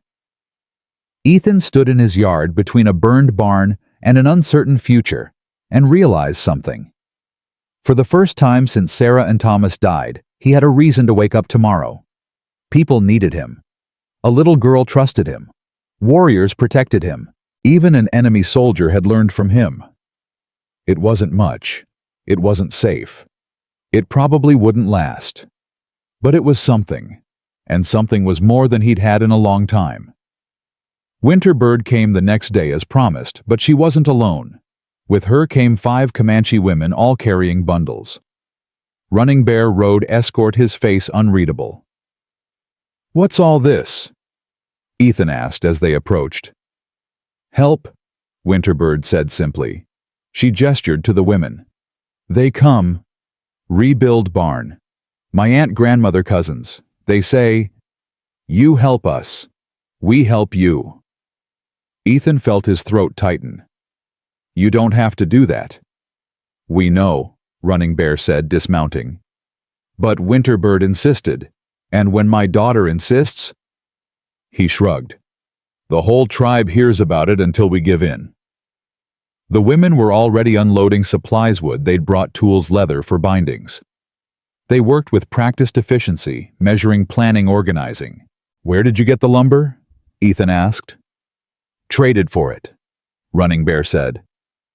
From a Mexican merchant south of here. Cost us 3 horses and a buffalo hide. Winterbird said it was worth it. He looked at Ethan. She was probably right. By noon they'd cleared the burned wreckage. By evening the frame of a new barn was taking shape. The women worked without speaking much, but occasionally one would smile at Ethan or nod. Small acknowledgments that meant everything. Winterbird appointed herself supervisor, running between the workers with suggestions and encouragement. She reminded Ethan so much of Thomas, that same boundless energy, that certainty that the world could be fixed if you just worked hard enough. She's a force of nature, Ethan said to Running Bear. Like her mother. Running Bear agreed. His voice went soft. White Moon was the same. Could convince anyone to do anything if she believed it was right. He paused. I miss her every day. I know that feeling, Ethan said. They worked in companionable silence for a while. Then Running Bear spoke again. The soldier you saved, Hayward. He reached the fort 2 days ago. Ethan's hand stilled on the beam he was holding. And he told them everything. About the ambush. About us sparing him. About you treating his wounds. Running Bear's expression was complicated. His commander didn't believe him at first. Called him a liar, a coward, said he was suffering from fever dreams.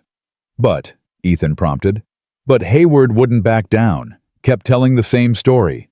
Finally showed them the medicine, the bandages, the Comanche salve you used. Running Bear met his eyes.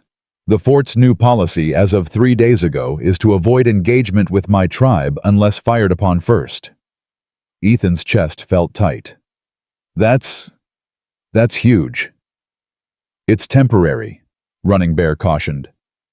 The commander who issued it is young, untested. His superiors might overrule him.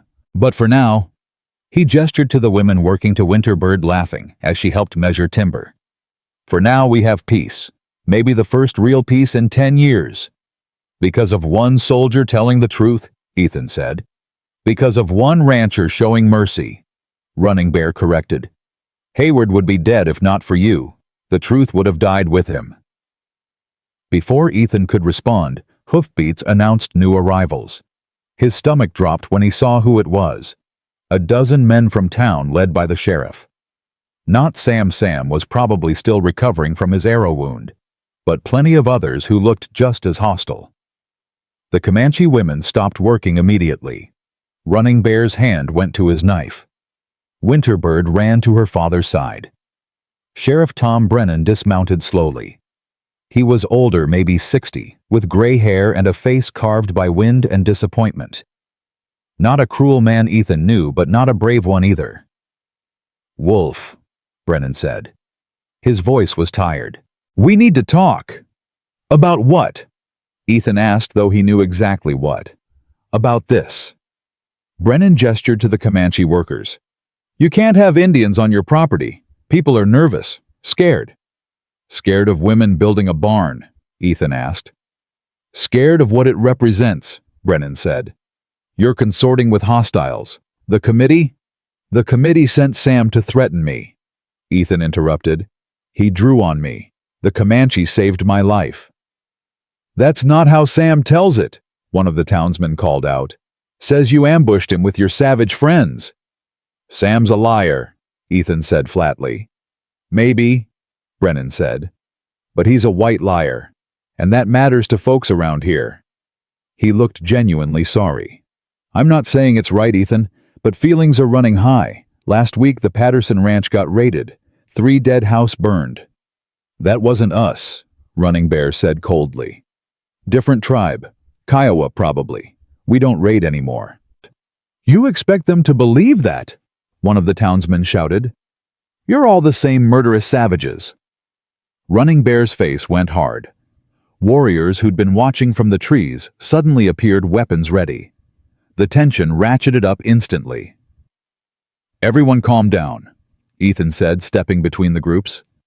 "Sheriff, these people are my guests. They're helping me rebuild after Sam and his friends burned my barn. They're not raiding anyone. They're working." "Today, they're working," Brennan said. "Tomorrow, who knows? That's what people are saying, that you're helping them scout settler properties, that you're a traitor." "I saved a child from dying," Ethan said. His voice was rising now. "When did that become treason?" "When that child belongs to our enemies," someone shouted back. Winterbird stepped forward suddenly, small, brave, terrifying in her innocence. "I am child," she said in careful English, speaking to the townsman. "Just child. I was lost, hungry, dying. This man," she pointed to Ethan. "He saved me. Not because I Comanche, not because he wants something, because I was dying." Her voice broke. "Is that so bad? Help someone who's dying?" The townsmen shifted uncomfortably. Some looked away. "She's just a kid, Tom," one of them muttered to the sheriff. "Feels wrong to—" "Feelings don't change facts." Brennan interrupted, but his voice lacked conviction. "Indians killed 3 people last week. White people. Our people." "Not my people," Running Bear said. "I'll say it again. Different tribe. We've been at our winter camp for 2 months. Haven't raided in over a year. If you don't believe me, ask your fort commander. Ask Lieutenant Hayward." "Hayward's been saying the same thing," Brennan admitted. "Been causing quite a stir. Got himself demoted for refusing to lead another raid." He sighed. "But folks don't want to hear it. They want revenge. They want someone to hate," Ethan said. "Because hating's easier than thinking." "Watch yourself, Wolf," one of the townsmen warned. "Or what?" Ethan challenged. "You'll burn down more of my property. Try to shoot me? You already did those things. What's left?" "We could run you out of the territory," the man said. "You could try," Running Bear said quietly. "But you'd have to go through us first." The standoff stretched. Nobody moved. Nobody blinked. Then, Winterbird did something that changed everything. She walked directly to the sheriff, stood in front of his horse looking up at him with those two old eyes in that too young face. "You have children?" she asked. Brennan blinked. Yes, 2 daughters. Grown now, but yes. "If they lost," Winterbird said slowly, "in storm, in cold dying, you want someone help them, or you want someone leave them die, because they, different." Brennan's face worked. That's not the same thing." "Yes, same thing." Winterbird's voice was firm. "I was dying. He help. That all. That everything." She held out her small hand to the sheriff. "We not enemies. We just people. Like you. Like him. Just people." Brennan stared at that tiny hand like it was a snake, like touching it would poison him. But slowly, reluctantly, he reached down and shook it. The gesture lasted maybe 3 seconds, but in those 3 seconds, something shifted. The townsmen saw their sheriff, the man they'd elected, trusted, followed, treating a Comanche child with basic human decency. "I can't promise the committee will back off," Brennan said, withdrawing his hand. "But I'll talk to them. Tell them what I saw here. Maybe—" He looked at the half-built barn at the Comanche women working alongside Ethan. "Maybe things can be different." "Different how?" someone asked skeptically. "Different as in we stop assuming every Indian wants us dead," Brennan said. "Different as in we treat them like people instead of animals." He turned his horse. "Come on, we're done here." "Tom, you can't be serious." "I'm dead serious," Brennan said, "and if the committee doesn't like it, they can elect a new sheriff." He rode off, and after hesitant glances the other townsmen followed. Ethan released a breath he hadn't known he was holding. "That was close," he said. "Too close." Running Bear agreed. But he was looking at Winterbird with unmistakable pride. "My daughter has her mother's gift, speaking truth so simple, people can't ignore it." Winterbird ran back to Ethan, hugged his legs. "We stay. Keep building." "You stay," Ethan said, ruffling her hair. "Keep building." They worked until sunset. The barn wasn't finished, needed another day, maybe 2, but the skeleton was there, strong and straight. The women packed up their tools, accepted Ethan's stammered thanks with nods and small smiles. Running Bear lingered after the others left. "What happens now?" he asked. "I don't know," Ethan admitted. "The sheriff might help, or he might cave to pressure. The townspeople might come around, or they might come back with torches. The army might keep the peace, or they might decide Hayward's crazy and resume raids." "So nothing's certain," Running Bear said. "Nothing's ever certain," Ethan replied. "But it's better than it was a week ago. That's something." Running Bear was quiet for a long moment. Then, "My people are moving camp, further west into the hills. Harder country, but safer. The army knows where we were. Can't stay there." "I understand," Ethan said. "But we'll keep watch on you." Running Bear continued. "Winterbird would never forgive me if something happened to you, and honestly," he almost smiled, "I wouldn't forgive myself either." "You don't owe me anything," Ethan said. "I owe you everything," Running Bear corrected. "You gave me back my daughter. You gave my people hope that maybe, just maybe, not all white men are devils. That's a debt that can't be repaid." "Then don't think of it as debt," Ethan said. "Think of it as friendship." Running Bear extended his hand. Ethan took it. They shook, and in that moment, 2 men from worlds that had been at war for generations found common ground. "Winterbird will visit when she can," Running Bear said. "She's already planning to teach you Comanche. Says you need to learn properly, not the broken English she uses." "I'd like that," Ethan said. And he would. The idea of having someone to teach someone to care about it eased an ache he'd been carrying since Thomas died. Running Bear mounted his horse. "Be careful, Ethan Wolf. You've made powerful friends." But you've also made dangerous enemies. And enemies don't forget. Neither do friends, Ethan said. Running Bear nodded once, then rode into the gathering darkness. Ethan stood alone in his yard, looking at the half-built barn, and felt something he hadn't felt in years. Hope. 3 weeks passed. The barn was finished stronger than the old one, thanks to Comanche craftsmanship. Sheriff Brennan visited twice more each time bringing news. The committee was split. Some wanted Ethan gone. Others, surprisingly, were reconsidering. The Hayward boy's been making quite a case, Brennan said on his second visit. Been talking to anyone who'll listen. Got some folks thinking maybe we've been too harsh on the Indians. Some folks, Ethan repeated. Not all. Rome wasn't built in a day, Brennan said. Change takes time. More visits from Winterbird, always escorted, always bringing small gifts. Food medicine, once a beautifully beaded leather vest that made Ethan's eyes sting. From the women, she explained. They say, thank you for being different. I'm not different, Ethan protested. You are, she insisted. And that good thing. On the 4th week, Lieutenant Hayward came. Not in uniform, he'd resigned his commission. Just a young man in civilian clothes, looking uncertain but determined. I didn't know where else to go, Hayward admitted. My commander called me a coward.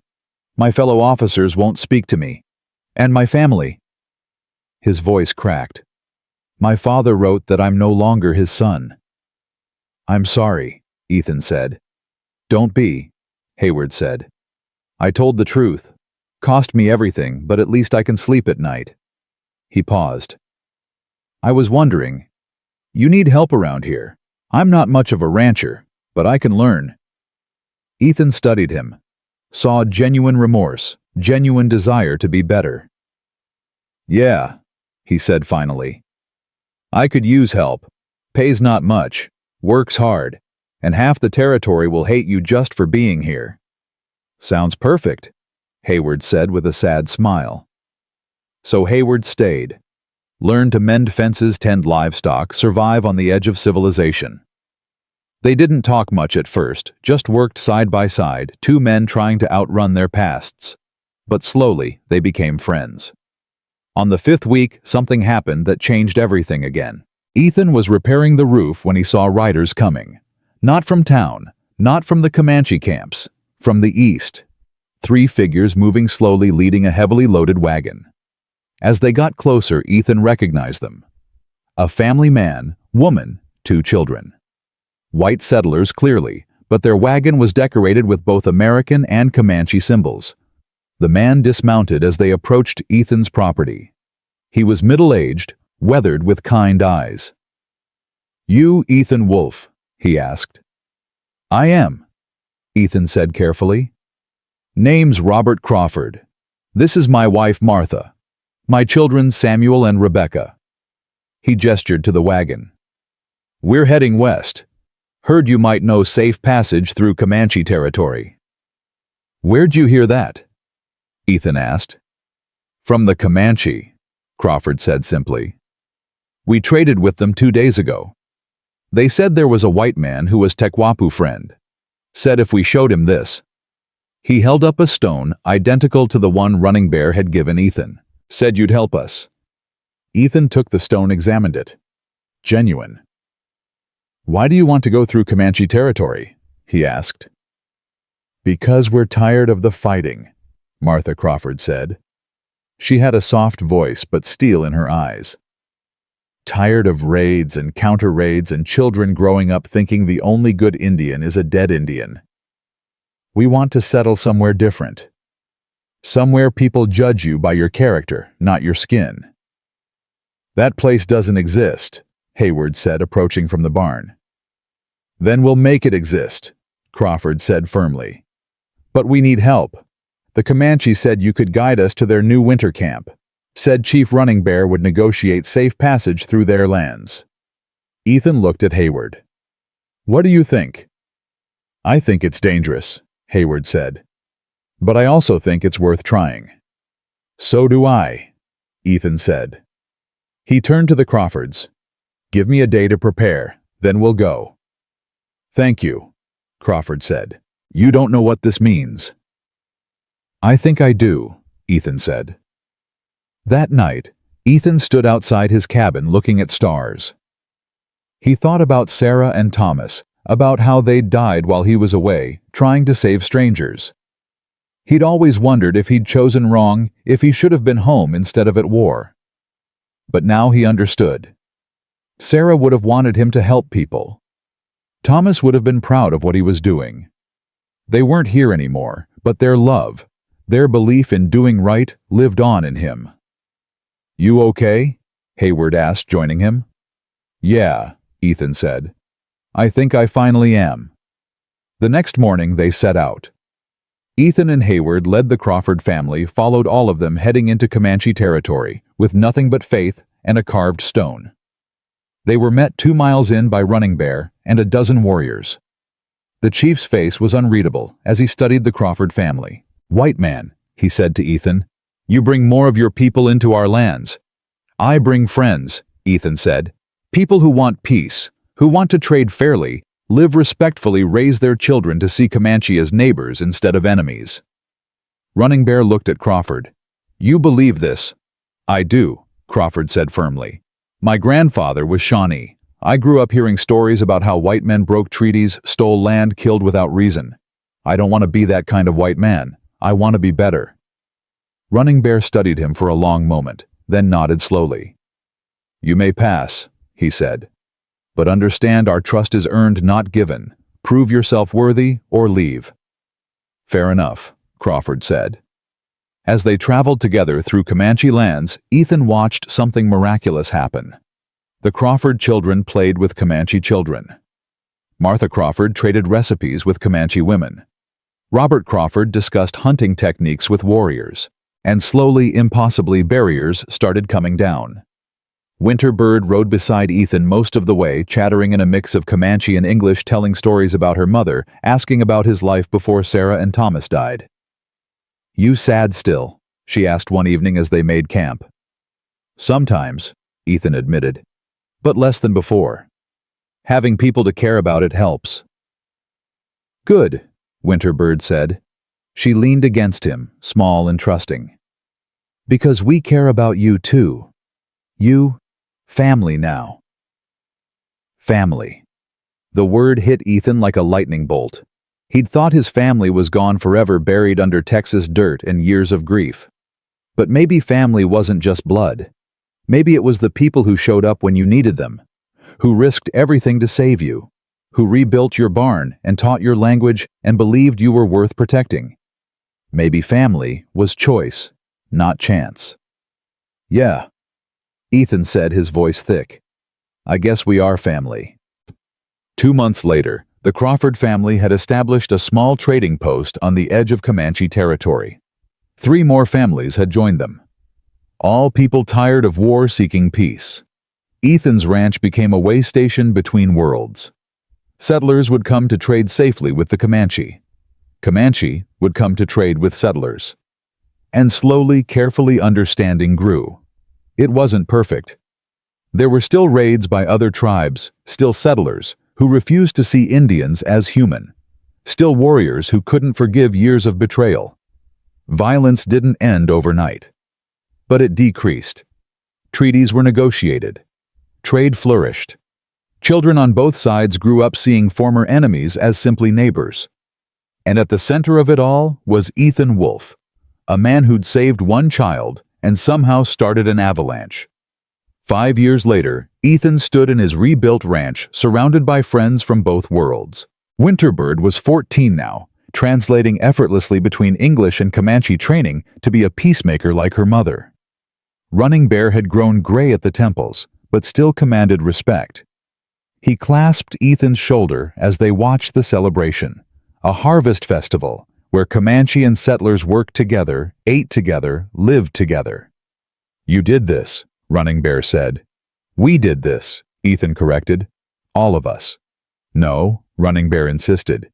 "You started it, by choosing mercy when vengeance would have been easier, by seeing my daughter as a child instead of an enemy, by refusing to let hate win. He paused. White Moon would have liked you. I wish I could have met her, Ethan said honestly. You did, Running Bear said. Every time Winterbird chooses peace over war, that's her mother speaking. Every time I choose to trust instead of fear, that's her influence. She's still here in the choices we make. Just like Sarah and Thomas were still here in Ethan. Hayward approached, now married to a Comanche woman, their infant daughter sleeping against his chest. Never thought I'd see this, he said, gesturing to the mixed celebration. Never thought it was possible. It almost wasn't, Ethan said. Took a lot of people choosing to be better than their hate.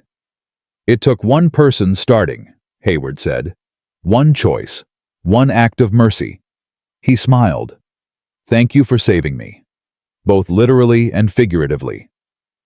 As the sun set over the celebration, Ethan felt something he hadn't felt since before the war. Peace. Not the absence of conflict, but something deeper. The peace that came from knowing you'd lived true to your values, that you'd chosen mercy over revenge, understanding over hate, hope over despair. Winterbird found him as the stars came out. She was almost as tall as him now, no longer a starving child, but a young woman who'd changed the world just by surviving. Ethan, she said, thank you. For what? He asked. For seeing me, she said simply. For seeing past the skin and the language and the fear. For just seeing me. Thank you for letting me, Ethan replied. She hugged him tight. You know what Mother would say. She'd say you were proof that the world isn't broken, just bent. And bent things can be straightened if you work hard enough. Your mother was wise, Ethan said. She was, Winterbird agreed. And so are you. That night, Ethan lay in bed and thought about how a single choice helping one starving child had rippled outward into something bigger than he could have imagined. He thought about Running Bear trusting him, White Fox guiding him, Hayward learning from him, the Crawford family following him. Dozens of people on both sides choosing peace because he'd shown it was possible. One choice, one child, one moment of mercy. That's all it took to change everything. Ethan Wolfe died 23 years later at the age of 58, surrounded by family, both blood and chosen. Winterbird held his hand as he passed, whispering prayers in Comanche that he'd learned to understand. His grave was marked with two symbols, a cross for his people, a bear claw for his adopted family. And at his funeral, over 200 people gathered. Comanche and white settlers standing side by side mourning a man who'd proved that mercy was stronger than hate. Winterbird spoke at the service, her voice carrying across the assembled crowd. This man saved my life when I was 9 years old, she said. But he did more than that. He saved hundreds of lives by showing us that peace was possible. That we could choose understanding over fear. That we could be better than the worst stories told about us. She paused, tears streaming down her face. He taught me that courage isn't about fighting. It's about helping even when helping is hard. It's about seeing people not enemies. It's about choosing mercy every single day, even when mercy makes no sense.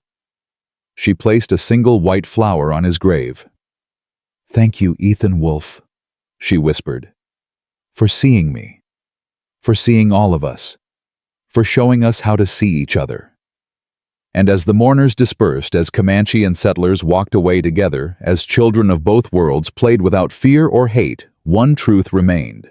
Mercy had won. Not because it was easy, not because everyone believed in it, but because one man, one ordinary, grieving, imperfect man had chosen it anyway. And that choice had changed the world.